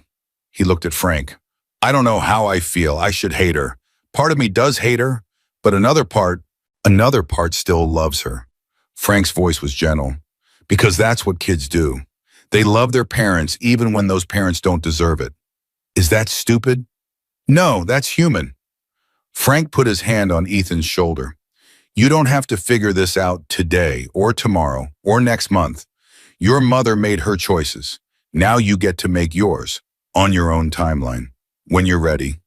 And if I'm never ready, then you're never ready, and that's okay too. Frank squeezed his shoulder. The only person you have to forgive is yourself, kid. Everything else is optional. Ethan nodded slowly. His grandmother's voice whispered in his memory. One step at a time, sweetheart. That's how you heal, one step at a time. He'd taken so many steps already. He could take a few more when he was ready. That night, Sarah threw a party. "We're celebrating," she announced, carrying in enough food to feed the entire Hell's Angels chapter. "Ethan's officially staying, and I refuse to let that go unmarked." The garage filled with bikers, with laughter, with the kind of joy that Ethan had forgotten existed. Marcus was there telling stories about Frank's early days in the club. Pete was there bragging about how his Sportster hadn't had a single problem since Ethan fixed it. A dozen other faces Ethan was just starting to recognize, all of them treating him like he'd been part of the family for years. David pulled him aside halfway through the evening. "How you holding up?" "Honestly, I don't know. This is all so..." Ethan gestured helplessly at the crowd. "I'm not used to this." "Used to what?" "People caring. About me, I mean." Ethan looked at his feet. 2 years ago, I was invisible. Nobody even knew I existed. And now you're surrounded by people who would do anything for you. David nodded. "Yeah, that's a lot to process." "Does it ever stop feeling weird?" "No," David smiled. "But it starts feeling normal. Eventually, you just have to let it." "How do I do that?" "You stop waiting for the other shoe to drop. You stop assuming that good things come with the strings attached." David put his hand on Ethan's arm. "You let yourself be happy, Ethan. Without guilt, without fear. Just happy." "That sounds terrifying." "It is, at first." David's smile widened. "But I promise you it's worth it." The party went until midnight. When the last biker had finally left, Ethan helped Sarah clean up the kitchen. Frank was already asleep on the couch, snoring loud enough to rattle the windows. "He's exhausted," Sarah said quietly. "He hasn't slept properly since he brought you here. Too worried about you." "He shouldn't be worried about me." "Try telling him that." Sarah handed Ethan a dish towel. "He sees himself in you, you know, the person he could have been if he'd made different choices." "He said that." "Did he also tell you that meeting you changed his life?" Ethan paused. "What do you mean?" "When he called me 3 weeks ago, the morning after you fixed his bike, he was different. I could hear it in his voice. Something had shifted." Sarah's eyes were soft. "He said he met a kid who reminded him why kindness matters, a kid who made him want to be better." "I didn't do anything." "You did everything." Sarah set down the dish she was washing and turned to face him. "Ethan, my father spent 15 years running from his mistakes. 15 years convincing himself that he didn't deserve forgiveness. And then you came along, and in one night, you showed him that redemption is possible, that it's never too late to trauma." Her voice cracked. "You gave me back my daddy, but you also gave him back himself. And I will spend the rest of my life trying to repay that debt." Ethan didn't know what to say, so he did the only thing he could think of. He hugged her. And for the first time in years, he let himself cry without trying to stop. 2 weeks before Ethan's 18th birthday, the letter arrived. He was underneath a 2003 Road King, replacing the oil pan gasket when Sarah called his name from the office door. "Ethan, you've got mail?" He slid out from under the bike, wiping his hands on a rag. "Mail. Nobody knows I'm here." "Somebody does." Sarah held up the envelope. Her face was carefully neutral, but Ethan could see the tension in her shoulders. "It's from Arizona." His stomach dropped. Arizona, where he'd grown up, where his grandmother had lived, where his mother had thrown him away like garbage. "Who's it from?" Sarah didn't answer, just walked over and handed him the envelope. The return address was a women's recovery center in Phoenix. The handwriting was shaky, familiar. The same handwriting that used to sign his permission slips for school field trips back when his mother still remembered she had a son.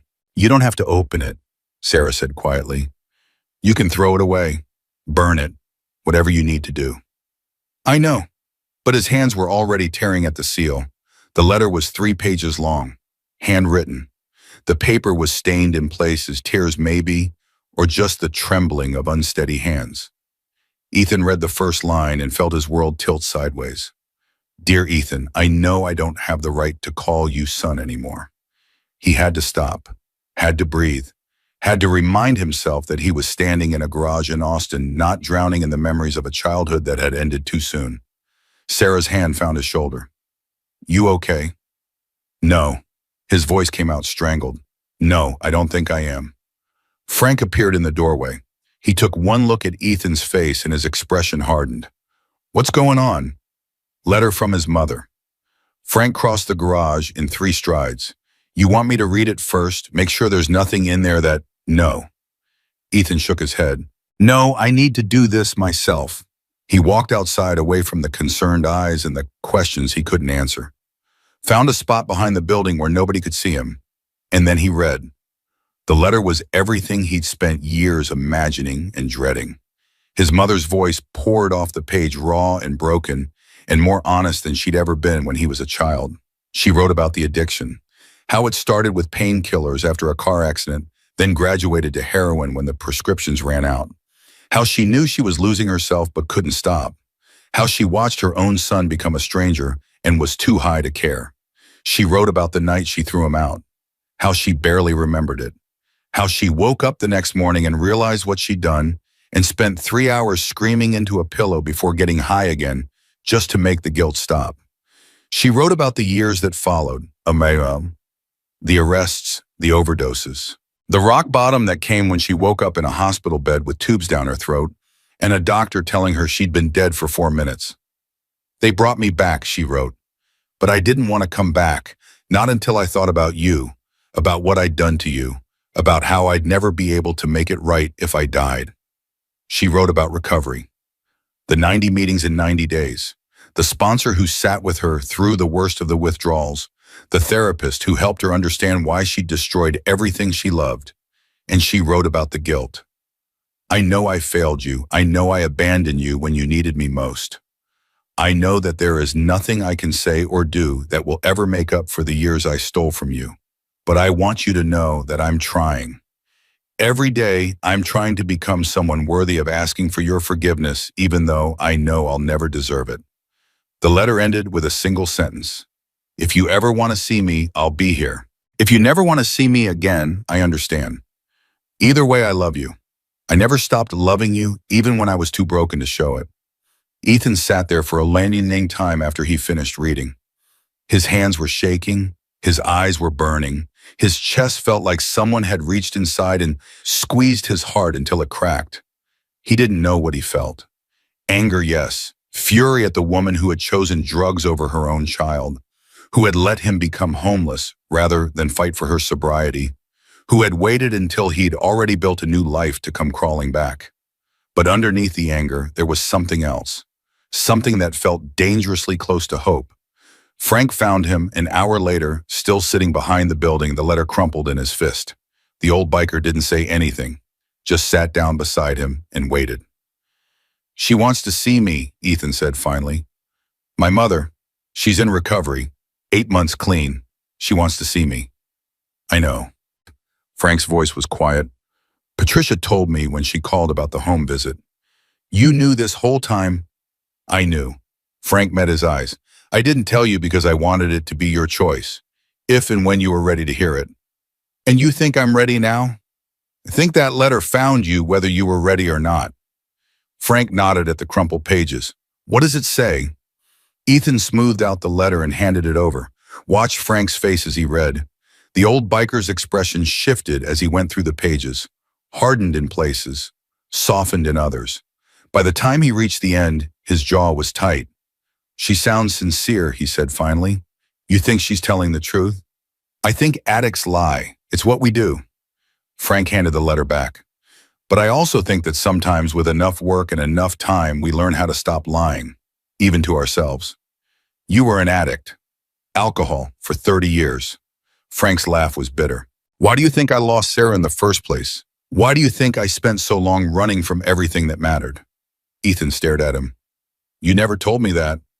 Didn't seem relevant, until now. Frank pulled out a cigarette but didn't light it, just held it between his fingers like a prop. I've been sober for 12 years. 12 years of meetings and sponsors and doing the work, and I still wake up some mornings wanting a drink so bad I can taste it. How do you stop yourself? I remember what I lost the last time I gave in. Frank's eyes were distant. Sarah was 12 when her mother left me. Took our daughter and disappeared, said she couldn't watch me kill myself anymore. 12 years old, Same age I was when my mother kicked me out. Yeah, Frank's voice was rough. I know. They sat in silence for a long moment.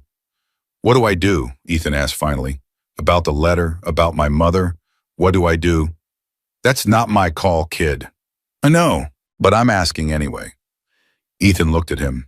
If you were me, what would you do? Frank was quiet for a long time. If I were you, he said finally, I'd be terrified. I'd be angry. I'd want to burn that letter and pretend it never existed. And then I'd probably write her back anyway. Frank finally lit the cigarette, took a long drag. Because the thing about family is, you can't outrun it. No matter how far you go, no matter how long you stay away, they're still part of you. The only question is whether you deal with that now on your terms or later on theirs. You think I should see her? I think you should do whatever brings you peace. Frank stood up, brushing off his jeans. But I also think that running from something doesn't make it go away. It just means it catches up to you when you're not ready. He looked down at Ethan. You've got time, kid. Think about it, and whatever you decide will be here. Ethan thought about it. For 3 days, he thought about nothing else. He worked on bikes during the day, barely hearing the engines he was fixing. He lay awake at night, staring at the ceiling, replaying every memory he had of his mother. The good ones hurt the most. He remembered being 5 years old, sitting on her lap while she read him bedtime stories. He remembered being 8, helping her bake cookies for his class Christmas party. He remembered being 10, watching her laugh at something on TV, thinking she was the most beautiful woman in the world. And then the memories darkened.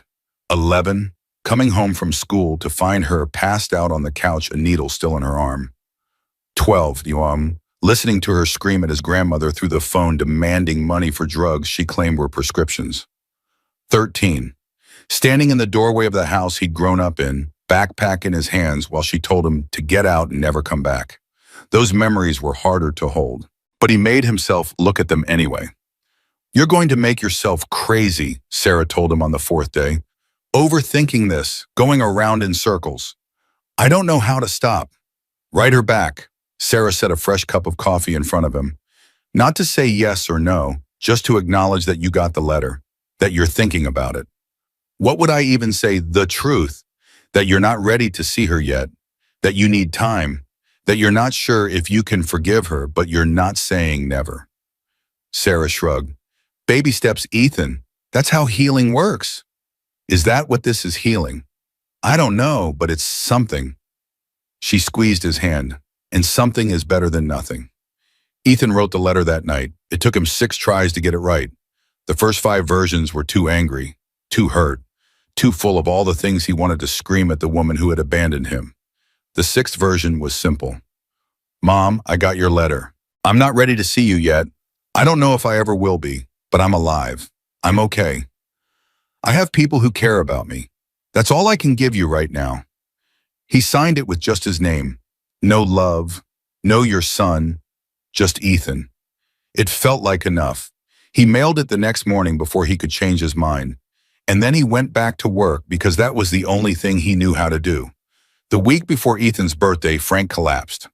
One minute he was standing beside the workbench arguing with Marcus about the best way to rebuild a transmission. The next he was on the ground, face gray, clutching his chest. Frank, Ethan dropped the wrench he was holding and ran. Frank, what's wrong? Chest.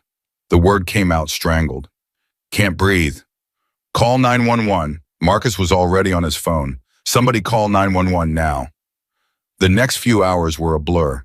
Paramedics, ambulance, the hospital's emergency room sterile and cold and terrifying. Sarah arriving with David, both of them white-faced with fear. Ethan sat in the waiting room, unable to move, unable to think, unable to do anything but stare at the doors and pray to a God he wasn't sure he believed in. He's going to be okay. Marcus sat down beside him. Frank's too stubborn to die. What if he's not? Ethan's voice cracked. What if? Don't. Marcus grabbed his arm. Don't go down that road. Not yet. Not until we know something. I can't lose him. The words tore out of Ethan's throat. I already lost my grandmother. I can't lose him too. You're not going to lose him. Marcus's grip tightened. Frank Brennan has survived things that would have killed a lesser man. A little heart trouble isn't going to take him out. You don't know that. No, I don't. Marcus's voice softened. But I know Frank, and I know that he's not going to leave you. Not now, not after everything. The doctor came out 2 hours later. Family of Frank Brennan. Sarah jumped up. I'm his daughter. Is he okay? What happened? And your father had a mild heart attack. We've stabilized him, but he's going to need surgery, a stent to open the blocked artery.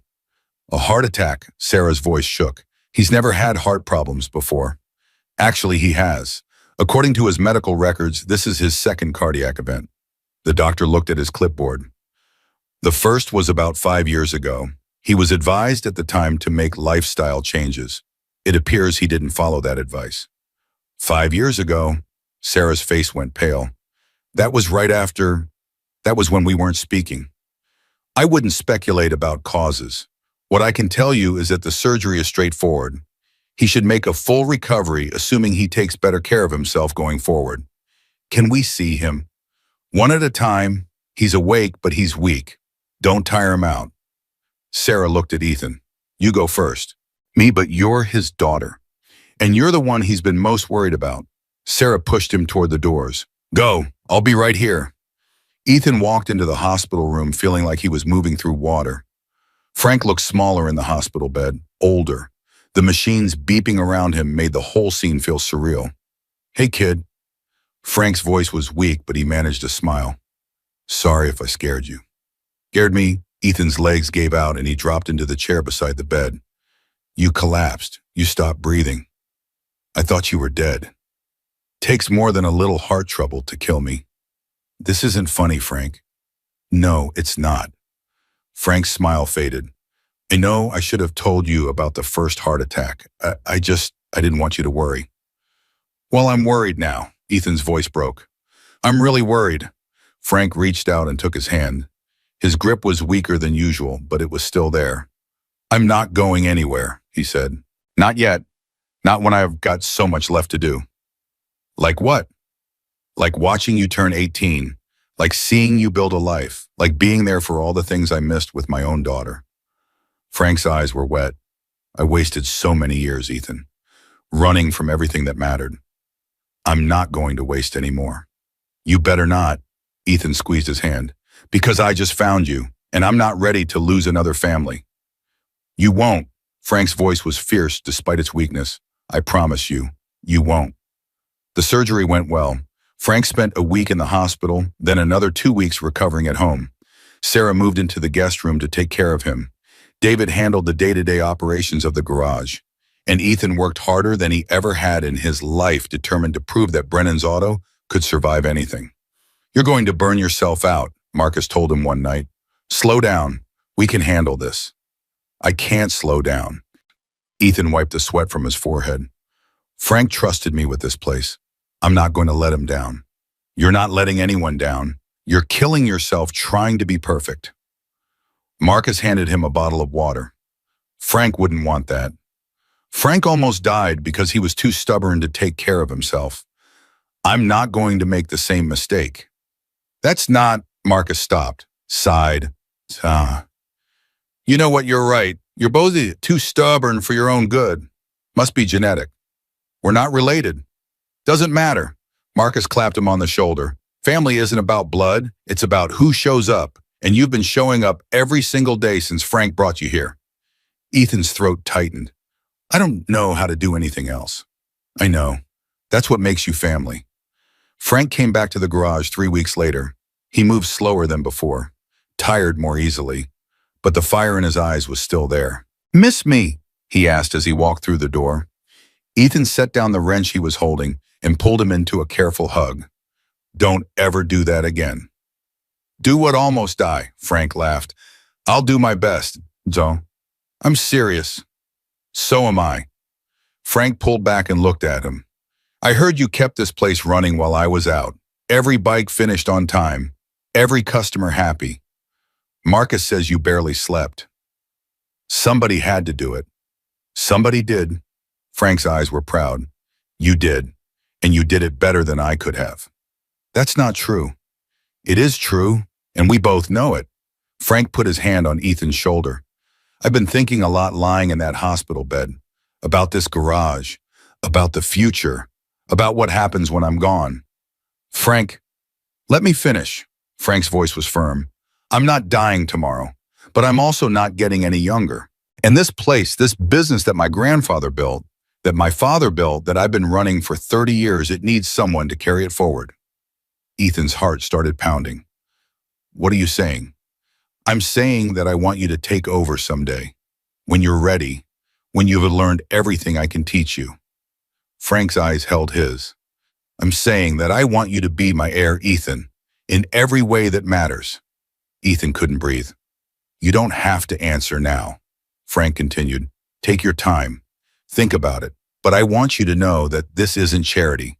It's not pity. It's not some kind of payment for what you did on the side of that road. Then what is it? It's family. Frank's voice cracked. It's me looking at you and seeing the son I never had. The person I wish I'd been when I was your age. The future of everything I've spent my life building. Ethan's eyes filled with tears. Why me? Because you earned it. Because you deserve it. Because there is nobody in this world I trust more to carry on what my family started. Frank pulled him into another hug. You're not just a mechanic kid. You're a Brennan now, whether you like it or not.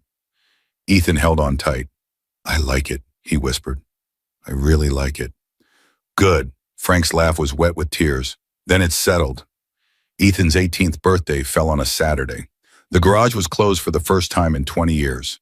Sarah had insisted. This is a milestone, she said. We're celebrating properly.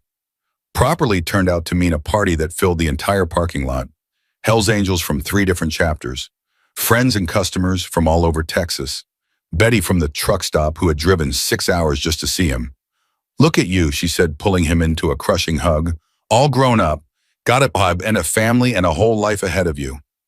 I couldn't have done it without you. Ethan hugged her back. That breakfast you gave me, that was the first real meal I'd had in weeks. It was just eggs and bacon. It was kindness. That's worth more than food. Ethan pulled back and looked at her. Thank you, Betty, for seeing me when nobody else did. Betty's eyes were shining. You were always worth seeing, honey. You just needed someone to tell you. The party went on for hours. There were speeches. Frank's was short and gruff and made everyone cry. Sarah's was longer and funnier and made everyone cry harder. Marcus told stories about the early days of the club that probably shouldn't have been repeated in polite company. And through it all, Ethan stood there in disbelief, watching this life he'd built from nothing celebrate the simple fact that he'd survived. Happy birthday, kid. Frank appeared beside him, holding 2 bottles of beer. He handed one to Ethan. I'm only 18, and I'm a Hell's Angel. We don't follow the rules. Frank clinked his bottle against Ethan's. To you, to everything you've overcome, and to everything that's still ahead. Ethan took a sip. It was the first alcohol he'd ever tasted. Not bad, he admitted. It's terrible, but it's traditional. Frank laughed. Welcome to adulthood, Ethan Walker. You've earned it. I couldn't have done it without you. Yes, you could have. You just would have done it the hard way. Frank's eyes were serious. You're a strong kid. Stronger than you know. You would have survived no matter what. I just made the road a little easier. You did more than that. Maybe. Frank looked out at the crowd. But you did the work. You showed up. You proved yourself. Everything you have, you earned with your own 2 hands. His voice softened. Your grandmother would be proud. Ethan's throat tightened. You think so? I know so. Frank put his arm around Ethan's shoulders. Now come on. There's cake and Sarah will kill us both if we don't eat it. They walked back into the party together. And for the first time in as long as he could remember, Ethan felt like he truly belonged. The party was winding down when the car pulled into the parking lot. It was a rental, nondescript, the kind of car that nobody would look at twice. But Ethan looked, because he recognized the woman behind the wheel. His blood went cold. No, he whispered. No, no, no. Frank followed his gaze. His face hardened. Is that my mother? The words felt like broken glass in his throat. That's my mother. The car door opened. Amanda Walker stepped out. She was thin, fragile, nothing like the woman Ethan remembered from his childhood. Her hair was grayer now. Her face was lined. Her eyes were scared. She looked like someone who expected to be rejected. Ethan, her voice carried across the parking lot, shaky, desperate. Ethan, please, I just want to talk. The party had gone silent. Every eye was on Ethan, waiting to see what he would do. He stood frozen. Part of him wanted to run, to hide, to pretend this wasn't happening. But another part, a part he'd been trying to ignore for weeks, needed to face this, needed to look at the woman who had destroyed his childhood and understand why. Ethan, Frank's voice was low. You don't have to do this. Say the word and she's gone. No. Ethan's voice came out steadier than he felt. No, I need to talk to her. You sure? No. Ethan looked at Frank. But I'm going to do it anyway. He walked across the parking lot. Each step felt like a mile. His mother watched him approach, tears streaming down her face. You came, she said. I wasn't sure you would. I didn't know you were coming. Ethan stopped 6 feet away from her. How did you find me? The social worker. She told me you were in Austin. At a garage. I had to see you. Her voice broke. I had to see that you were okay. I'm okay. The words came out flat. No thanks to you. Amanda flinched like he'd hit her. I know. Her voice was barely a whisper. I know I don't deserve anything from you. I know I destroyed everything. I know you threw me out. Ethan's voice cracked. I was 12 years old and you threw me out like I was garbage. I know. I lived on the streets for 2 years. I was hungry, cold, scared. I thought I was going to die. I know. And where were you? The anger he'd been holding back for weeks came flooding out. Where were you when I was sleeping under bridges? Where were you when I was eating out of dumpsters? Where were you when I needed a mother? Getting high. Amanda's voice shattered completely. I was getting high because I couldn't face what I'd done to you. I was killing myself because I thought that was easier than admitting I destroyed my own son. That's not an excuse. I know it's not. Tears poured down her face. There is no excuse. There's nothing I can say that will make this okay. She took a shaky breath.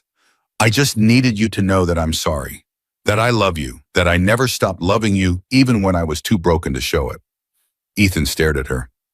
The woman in front of him wasn't the monster he'd built in his memories. She was just a person, broken, flawed, destroyed by her own choices, just like everyone else. Why now? He asked finally. Why come looking for me after all this time? Because I'm dying. The words hit him like a physical blow. What? Liver failure.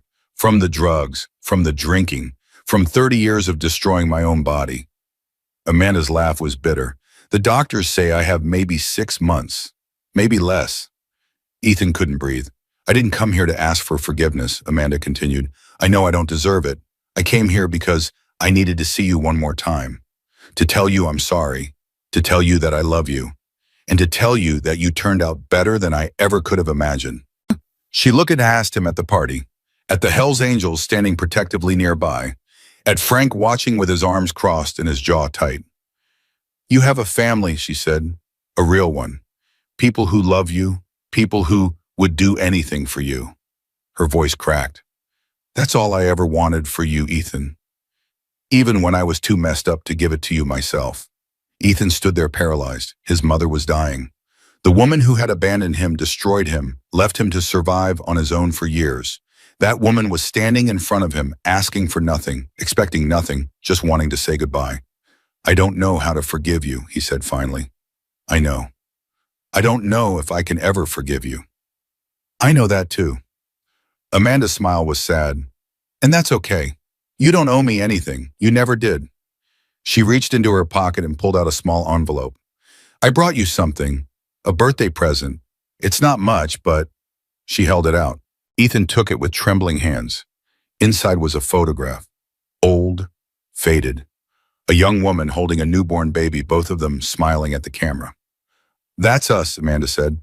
The day you were born, I was 21, terrified, had no idea what I was doing. Her voice softened. But I loved you, Ethan. From the moment I saw you, I loved you more than I'd ever loved anything in my life. Ethan stared at the photograph. He didn't remember ever seeing it before. Keep it, Amanda said, or throw it away. It's yours now. She started to turn away. Mom, The word escaped before Ethan could stop it. Amanda froze.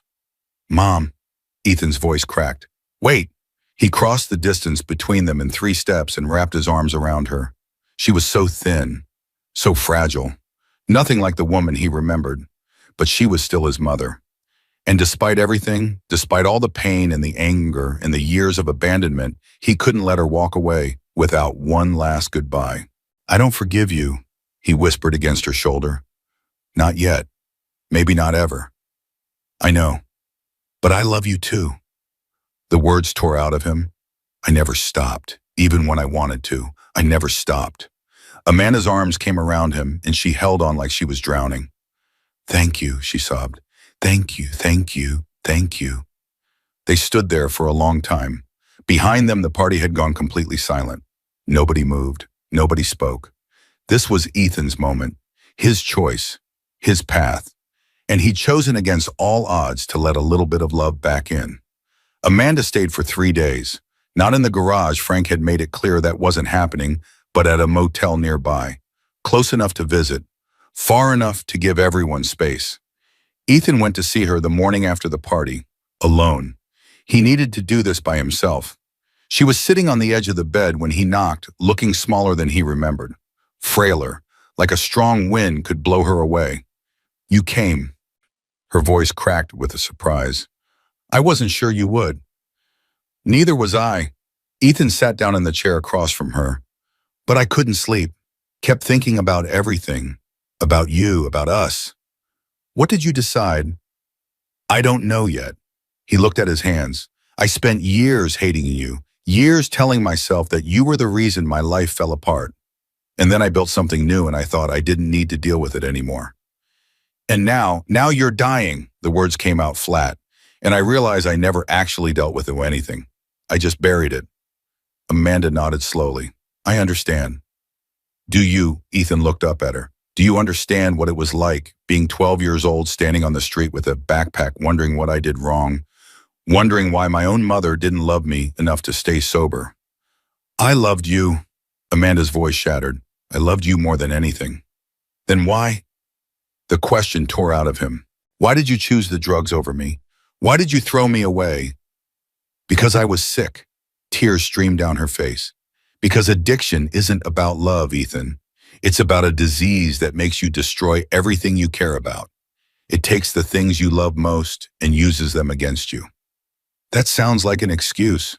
It's not an excuse, it's an explanation. Amanda wiped her eyes. I'm not asking you to understand. I'm not asking you to forgive. I'm just asking you to know that it was never about you. You were never the problem. I was. Ethan sat with that for a long moment. I used to dream about you, he said finally. When I was on the streets, I dreamed that you came looking for me, that you were clean, that you took me home and everything went back to the way it was before. I'm so sorry.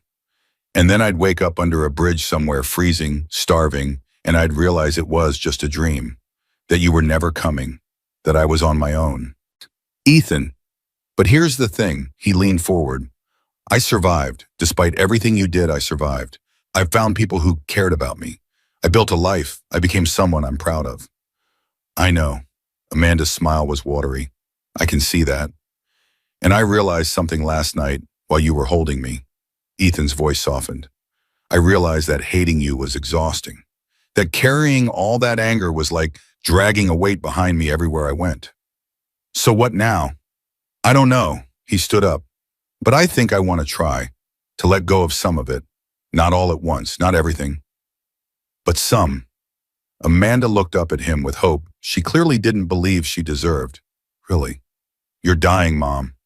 The word felt strange in his mouth, foreign, but not wrong.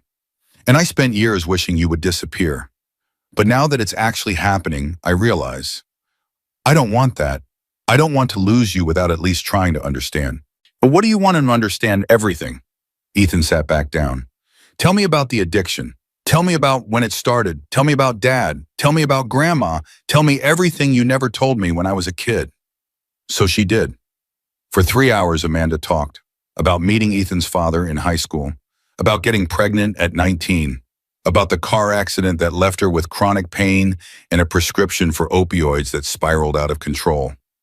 She talked about Ethan's grandmother, about how the old woman had tried to help, had begged Amanda to get clean, had finally taken Ethan in when it became clear that his mother couldn't care for him anymore. "She saved your life," Amanda said. "Your grandmother. She did what I couldn't do. She loved you the way you deserved to be loved. She was the best person I ever knew." "I know, that's why I stayed away." Amanda's voice broke.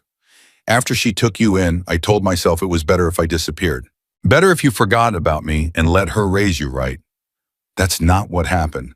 No, because I kept relapsing, kept showing up at her door strung out begging for money, kept reminding you that your mother was a failure."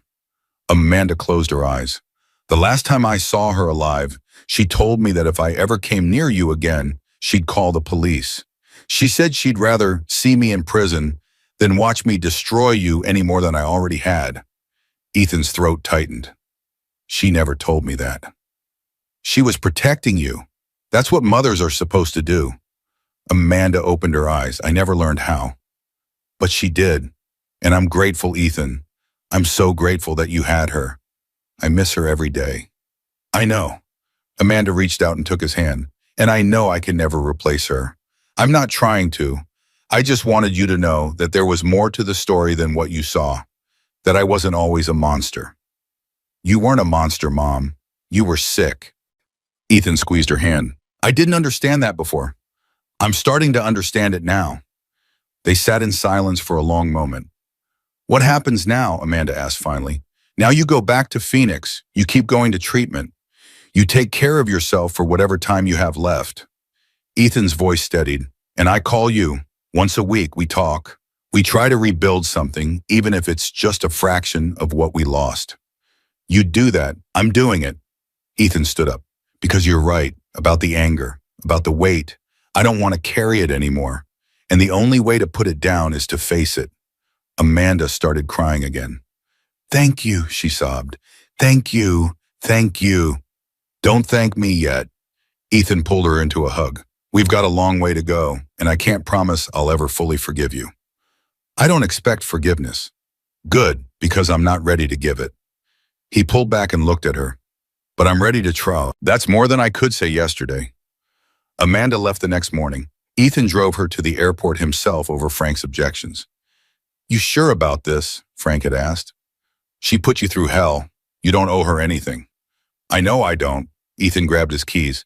"But this isn't about what I owe her. It's about what I need for myself. Closure, understanding, whatever you want to call it." "And you think you'll find that?" "I don't know, but I won't find it by hiding." Ethan looked at Frank. "You taught me that. You taught me that running from something doesn't make it go away." Frank's expression softened. "When did you get so smart?" "I had good teachers." At the airport, Amanda clung to him for a long time. "Call me when you land," Ethan said. "Let me know you got home safe." "I will." Amanda pulled back and looked at him. "You've become such a good man, Ethan. Despite everything I did, despite everything that happened. You're a good man." "I'm trying." "No, you're succeeding." She touched his face with trembling fingers. "Your grandmother would be so proud. And so am I, even if I don't have the right to be." "You have the right," Ethan's voice cracked. "You're still my mother, even after everything. You're still my mother." Amanda kissed his forehead. "I love you, baby. I always have. I always will." "I love you too, Mom." The words felt true for the first time in years. He watched her walk through the security gates, disappearing into the crowd of travelers. A frail woman in cheap clothes, carrying nothing but a small bag, and the hope that her son might someday forgive her completely. Ethan stood there until he couldn't see her anymore. Then he turned and walked back to his truck. He had work to do. The weeks after Amanda's visit were different. Ethan couldn't explain exactly how, but something had shifted inside him. A weight he had been carrying for years had started to lift. Not completely, not yet, but enough that he could breathe a little easier. He threw himself into his work. More bikes came in, more problems to solve, more challenges to overcome. And with each engine he fixed, each machine he brought back to life, Ethan felt himself growing stronger. You're different, Sarah told him one afternoon. Since your mother's visit, I can't put my finger on it, but something's changed. I talked to her yesterday. Ethan didn't look up from the transmission he was rebuilding, on the phone for almost an hour. How was it? Hard, good, confusing. He set down his wrench. She told me more about my dad, about how they met, about what he was like before he died. What was he like? Kind, funny, the kind of guy who would give you the shirt off his back. Ethan's voice softened. She said I remind her of him, that I have his eyes, his hands, his way of seeing the best in people. That sounds like you. Yeah, I guess it does. Ethan picked up the wrench again. It's weird. I spent so long being angry at her that I never asked about him, never wanted to know. And now I realize I missed out on all these stories, all these pieces of who I am. It's not too late. No, it's not. Ethan smiled. That's the thing about family. It's never too late. Not if you're willing to try it by. 3 months later, Frank made his announcement. The entire chapter was gathered in the garage. Hell's Angels from Austin and San Antonio and Houston all crammed into the space where Ethan had built his new life. Frank stood at the front of the crowd looking healthier than he had in months. The surgery had worked. The lifestyle changes had stuck. He was still gruff and stubborn, but there was color in his cheeks again. I've been running this garage for 30 years, Frank said. My father ran it for 30 years before that. His father built it with his own 2 hands in 1952. His voice carried across the room. This place is more than a business. It's a legacy, and legacies need to be passed on. He looked at Ethan. Most of you know this kid by now. You've seen what he can do. You've watched him take engines that should have been scrapped and bring them back to life. Frank's eyes were bright. But what you might not know is how he ended up here. He told the story, all of it. The broken down Harley, the freezing night, the homeless teenager who stopped to help a stranger and refused to take money for it. This kid saved my life, Frank said. Not just that night, every day since. He reminded me what it means to be a good person, what it means to help people without expecting anything in return. He turned to face Ethan directly. I've spent the last few months training him, teaching him everything I know about this business, and I've come to a decision. Frank's voice was thick with emotion. Ethan Walker is my heir. When I'm gone, whether that's next year or 20 years from now, this garage will belong to him. The room erupted. Bikers were on their feet, cheering, clapping, shouting their approval. Marcus was grinning like a proud father. Sarah was crying openly. Ethan stood frozen. Frank, I can't. Yes, you can. Frank pulled him into a hug. And you will, because you've earned it, because you deserve it, and because I need to know that when I'm gone, everything I built will be in good hands. I don't know what to say. Say you'll make me proud. Frank pulled back and gripped his shoulders. Say you'll take care of this place. Take care of the people who depend on it. Take care of the family we have built together. Ethan looked around the room. At the Hells Angels who had become his brothers. At Sarah and David who had become his sister and brother-in-law. At the garage that had become his home. I'll make you proud, he said. I promise. I know you will. Frank's smile was the brightest Ethan had ever seen. I know you will. The celebration lasted until midnight. When the last biker finally left, Ethan sat alone in the garage, surrounded by the tools and machines that had become his world. His grandmother's photograph sat on the workbench beside him. He'd framed it months ago, given it a place of honor where he could see it every day. I wish you could see this, Grandma, he whispered. I wish you could see what I've become. Her smile looked back at him, unchanged, eternal. You'd like Frank. He's stubborn like you, and kind like you, and he believes in me the same way you always did. He touched the frame gently. I talked to Mom last week. She's doing okay. The treatments are helping. She might have more time than they thought. His voice caught. I'm trying to forgive her. I'm not there yet, but I'm trying. I think you'd want me to try. The garage was quiet, just the hum of the refrigerator and the distant sound of traffic on the highway. I'm not running anymore, Grandma. I'm not hiding. I'm not waiting for someone to save me. Ethan wiped his eyes. I saved myself with help, with love, with all the things you taught me. He stood up and looked around the garage. His home, his future. Thank you, he whispered, for everything, for the lessons, for the love, for believing in me when I didn't believe in myself. He picked up the photograph and held it against his chest. I'll never forget you, and I'll never stop making you proud. A year passed. Ethan turned 19, then 20. The garage thrived under his growing expertise. More clients came, more bikes were saved. The reputation of Brennan's Auto spread across Texas and beyond. He kept his promise to call his mother every week. Sometimes the calls were short 5 minutes of awkward small talk. Sometimes they lasted for hours, deep conversations about the past, the present, the future they were building together. Amanda got better, then worse, then better again. The doctors were cautiously optimistic. She might have years instead of months. Nothing was certain, but hope was possible. I'm proud of you, she told him during one of their calls. I know I say that every time, but I need you to hear it. I hear it, Mom. And I'm grateful for every phone call, every visit, every chance you've given me to be part of your life again. Her voice trembled. I don't deserve it, but I'm grateful. You're getting better at this. At what? At being a mother. Ethan smiled. It's not perfect, but it's something, and something is more than I had before. Frank retired on Ethan's 21st birthday. Not completely, he still came to the garage every day, still offered advice, still argued about the best way to tune a carburetor. But the business was officially Ethan's now. His name on the paperwork, his signature on the checks, his future riding on every decision he made. How does it feel? Frank asked, watching Ethan sign the final transfer documents. Terrifying. Ethan set down the pen. What if I mess this up? You won't. How do you know, Raj? Because I know you. Frank's eyes were soft. Because I've watched you grow from a scared kid on the side of the road into a man I'm proud to call my son. Ethan's throat tightened. You've never called me that before. I should have. Frank pulled him into a hug. I should have said it a long time ago. But I was scared too. Scared of getting attached. Scared of losing you the way I lost Sarah all those years ago. You're not going to lose me. I know that now. Frank pulled back and looked at him. You're stuck with me, kid. Whether you like it or not. I like it, Ethan grinned. I really like it. The grand reopening of Brennan's Auto drew the biggest crowd the garage had ever seen. Hell's Angels from a dozen chapters. Customers from across the country.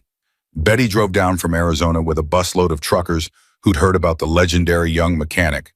And standing in the corner, looking nervous but proud, was Amanda Walker. Ethan had invited her himself. You sure about this? Sarah had asked. Having her here in front of everyone? She's my mother. Ethan had shrugged. She's part of my story. I can't pretend she doesn't exist. People might judge. Let them. Ethan had met Sarah's eyes. I spent years hiding from my past, running from it, pretending it didn't shape who I am. But it did. Every broken moment, every painful memory, it all led me here. And I'm not ashamed of that anymore.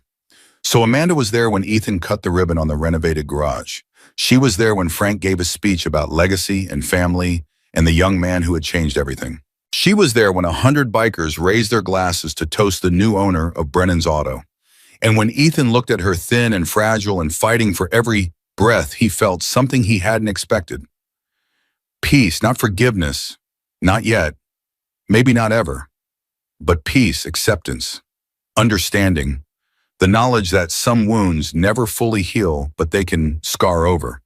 They can become part of you without destroying you. That night, after the crowds had dispersed and the garage had gone quiet, Ethan sat on the roof with Frank.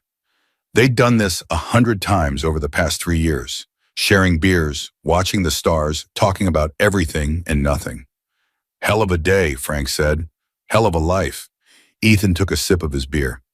3 years ago, I was sleeping behind a truck stop, wondering if I was going to survive the winter. And now I own a business. I have a family. Ethan stopped, shook his head. I have everything, Frank. Everything I never thought I'd have. You built it yourself. With help. Ethan looked at him. I couldn't have done any of this without you, without Sarah, without the club. We just gave you a chance. You did the rest. That's not true, and you know it. Ethan's voice was firm. You saved my life, Frank. That night on the highway, every day since, you saw something in me that I couldn't see in myself.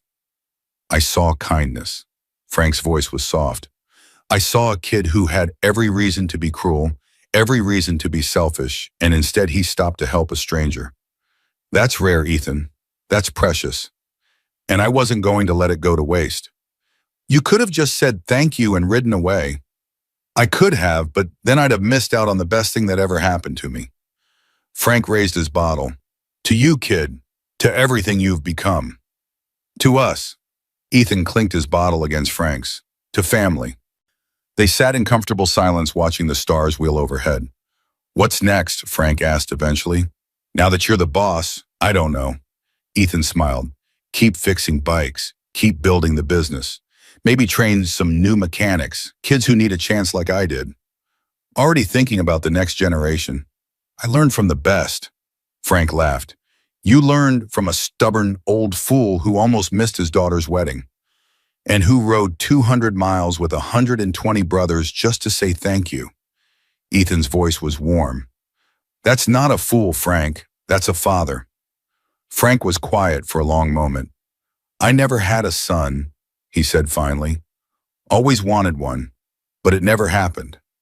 You have one now. Frank looked at him with eyes that glistened in the starlight. Yeah, he said quietly. I guess I do. They finished their beers in silence. The next morning, Ethan woke early and drove to the cemetery. His grandmother's grave was simple, a small headstone in a quiet corner shaded by an old oak tree. He'd had it cleaned and restored after he started earning money, made sure flowers were delivered every week. He knelt beside the headstone and placed a fresh bouquet on the grass. Hey, Grandma, it's me again. The morning was quiet, just birdsong and the rustle of leaves. I opened the garage yesterday, officially. It's mine now. Can you believe that? He laughed softly. Your grandson, the business owner. You'd probably tell me not to let it go to my head. He traced her name with his fingers. Margaret Ann Walker, beloved mother, grandmother, and friend. I've been thinking about you a lot lately, about everything you taught me, about how you never gave up on me, even when I gave up on myself. His voice caught. I talked to Mom last night, after the party. We sat in the parking lot for 2 hours just talking. About you, about Dad, about everything that happened. He wiped his eyes. She told me you forgave her before you died. She said you told her that everyone deserves a second chance, even the people who have wasted their first one. The headstone was silent, eternal, unchanged. I didn't believe her at first, but then I thought about it and I realized that sounds exactly like something you would say. Ethan smiled through his tears. You always believed in second chances. You gave me 100 of them when I was a kid. Every time I messed up, every time I disappointed you, you just dusted me off and told me to try again. He sat back on his heels. I'm trying to do that now with Mom, with myself, with everyone who crosses my path. He looked at the headstone. I'm trying to be the person you raised me to be, the person who helps strangers without expecting anything in return, the person who believes that kindness matters even when the world tries to beat it out of you. A breeze stirred the leaves overhead. I miss you, Grandma. Every day, but I'm okay now, better than okay. Ethan stood up and brushed off his jeans. I'm happy, really, truly happy, and I think you'd be proud of the life I've built. He kissed his fingers and pressed them to the top of the headstone. Rest easy. I've got it from here. He walked back to his truck, but before he drove away, he looked in the rear-view mirror one last time, and for just a moment, a single, impossible moment, he could have sworn he saw her standing by the grave smiling at him with all the love she'd ever had. Thank you, Grandma, he whispered, for everything. Then he started the engine and drove toward his future. 5 years later, Brennan's auto was featured in a national magazine. Young mechanic builds empire from nothing, the headline read. How a homeless teenager became one of the most respected names in custom motorcycles. The article told Ethan's story, the homeless years, the chance encounter with Frank, the Hells Angels who had become his family, the garage he had transformed into a thriving business. Reporters came from all over the country. Television crews set up in the parking lot. Everyone wanted to hear about the kid who had risen from the streets to build an empire. But Ethan refused to take credit. "I didn't do this alone," he told every interviewer. "I had help, a lot of it, from Frank Brennan, who gave me a chance when nobody else would, from Sarah and David, who treated me like family from day one, from the Hells Angels, who showed me what brotherhood really means." "What about your grandmother?" one reporter asked. "The one who taught you to fix engines?" Ethan smiled. "She's the real hero of this story. Everything I know, everything I am started with her. She taught me that kindness is the only thing worth fighting for, that helping people isn't a weakness, it's the strongest thing you can do." He looked directly into the camera. "If there's one thing I want people to take away from my story, it's this: never underestimate the power of a simple act of kindness. You never know whose life you might change. You never know how that ripple might spread." He thought about that night on the highway, the broken down Harley, the stranger who had needed help. "I stopped to fix a motorcycle," he said. "That's all, just a simple act of kindness." And it changed everything. The magazine article went viral. Letters poured in from across the country. Homeless kids who had read his story and found hope. Parents who had reconnected with estranged children. People who had been inspired to help strangers, to give second chances, to believe that kindness mattered. Ethan read every single one. And then he did something that surprised everyone. He started a foundation, the Walker Brennan Foundation, named for his grandmother and the man who had become his father, dedicated to helping homeless youth find jobs, housing, and family. "Everyone deserves a chance," Ethan said at the launch event. "Everyone deserves to be seen, to be valued, to know that they matter." He looked out at the crowd, Hells Angels and business leaders and social workers and kids who reminded him of himself at 17. "I was invisible once. I was nobody. I was sleeping under bridges, eating out of dumpsters, wondering if anyone would notice if I disappeared." His voice strengthened, but someone noticed. Someone stopped. Someone took a chance on a homeless kid with nothing but a worn-out backpack and a photograph of his grandmother. He found Frank in the crowd. The old biker was crying openly, not even pretending to hide it. That's what this foundation is about. Stopping, noticing, taking chances on people who've been told their whole lives that they don't matter. Ethan's voice rang out. Because they do matter. Every single one of them. And if my story proves anything, it's that one act of kindness can change a life forever. The crowd erupted in applause, and Ethan stood there surrounded by the family he had built from nothing, and finally allowed himself to believe that he was exactly where he was supposed to be. 10 years after that night on the highway, Ethan married. Her name was Maria, a social worker he'd met through the foundation. She had the same fire in her eyes that his grandmother had, the same stubborn belief that everyone deserved a chance. Frank was his best man. "I never thought I'd see this day," Frank said in his toast. "The homeless kid I picked up on the side of the road, standing at the altar, surrounded by people who love him." He raised his glass. "But here we are, and I've never been prouder of anything in my life." The reception was held at Brennan's Auto, where else bikers and social workers and foster kids danced together under the Texas stars. Sarah and David brought their children, Ethan's niece and nephew, who called him Uncle E, and thought he was the coolest person in the world.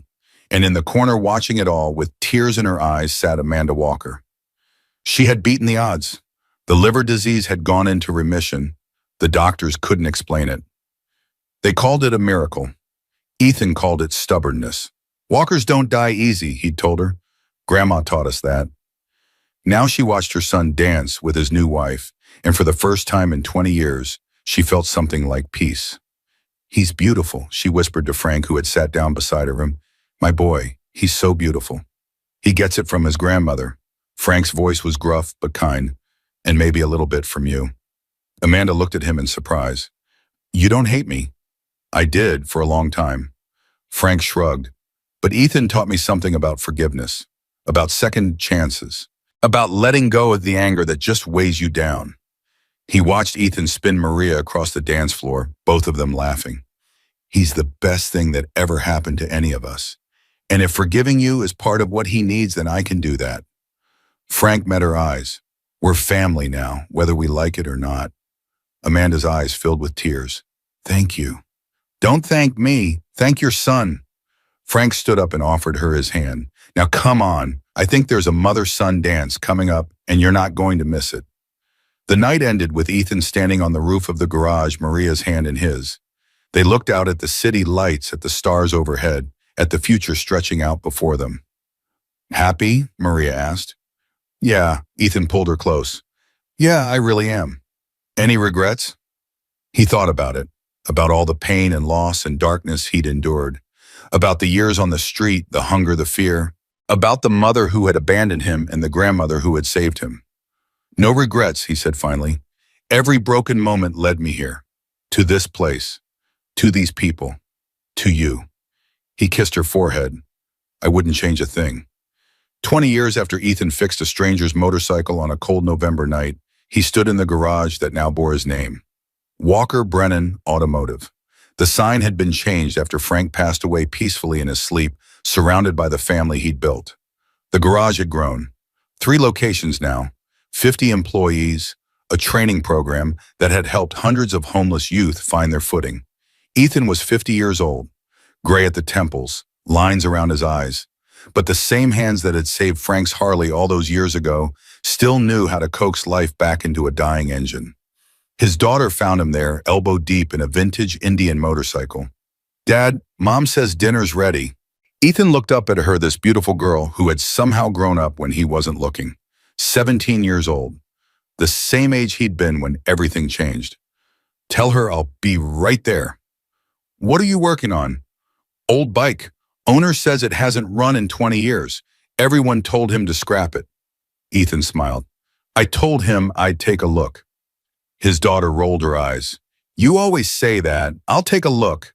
And then you spend 3 weeks bringing it back to life. That's the job, sweetheart. No, Dad. She leaned against the doorframe. That's who you are. Ethan set down his wrench and really looked at his daughter, at the life he'd created, at the legacy he was building. Your great-grandmother used to say that kindness is never wasted, he told her, that every good thing you do comes back to you eventually. I know, you've told me about 1,000,000 times, and I'll tell you 1,000,000 more. He pulled her into a hug, because it's true, every word of it, word.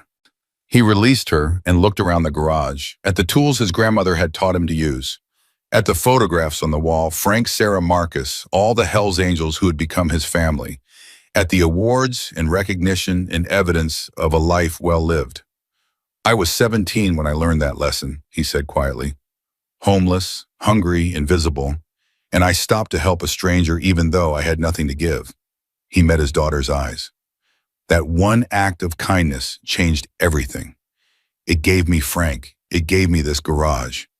It gave me your mother. It gave me you. His daughter's eyes were shining. I know, Dad. Then remember it. Live it. Ethan's voice was fierce. Because the world will try to beat the kindness out of you. It will tell you that helping people is weakness, that looking out for yourself is the only thing that matters. He shook his head. But that's a lie. The biggest lie there is, because kindness isn't weakness. Kindness is the strongest thing in the world. He picked up his wrench and turned back to the motorcycle. Now go tell your mother I'll be there in 5 minutes. I just need to finish one thing. His daughter smiled and disappeared into the house. And Ethan Walker, the homeless kid who had become a mechanic, a businessman, a husband, a father, and a living testament to the power of second chances, went back to work. Because that's what he did. He fixed broken things. And in fixing them, he proved what his grandmother had known all along. That one act of kindness offered without expectation can change everything and end everything. That family isn't about blood, it's about who shows up when you need them most. And that no matter how lost you are, no matter how far you have fallen, there is always a way back home. Ethan tightened the final bolt and stepped back. The old Indian roared to life, its engine singing after 20 years of silence. He smiled. Another broken thing brought back to life. Another proof that nothing is ever truly beyond repair.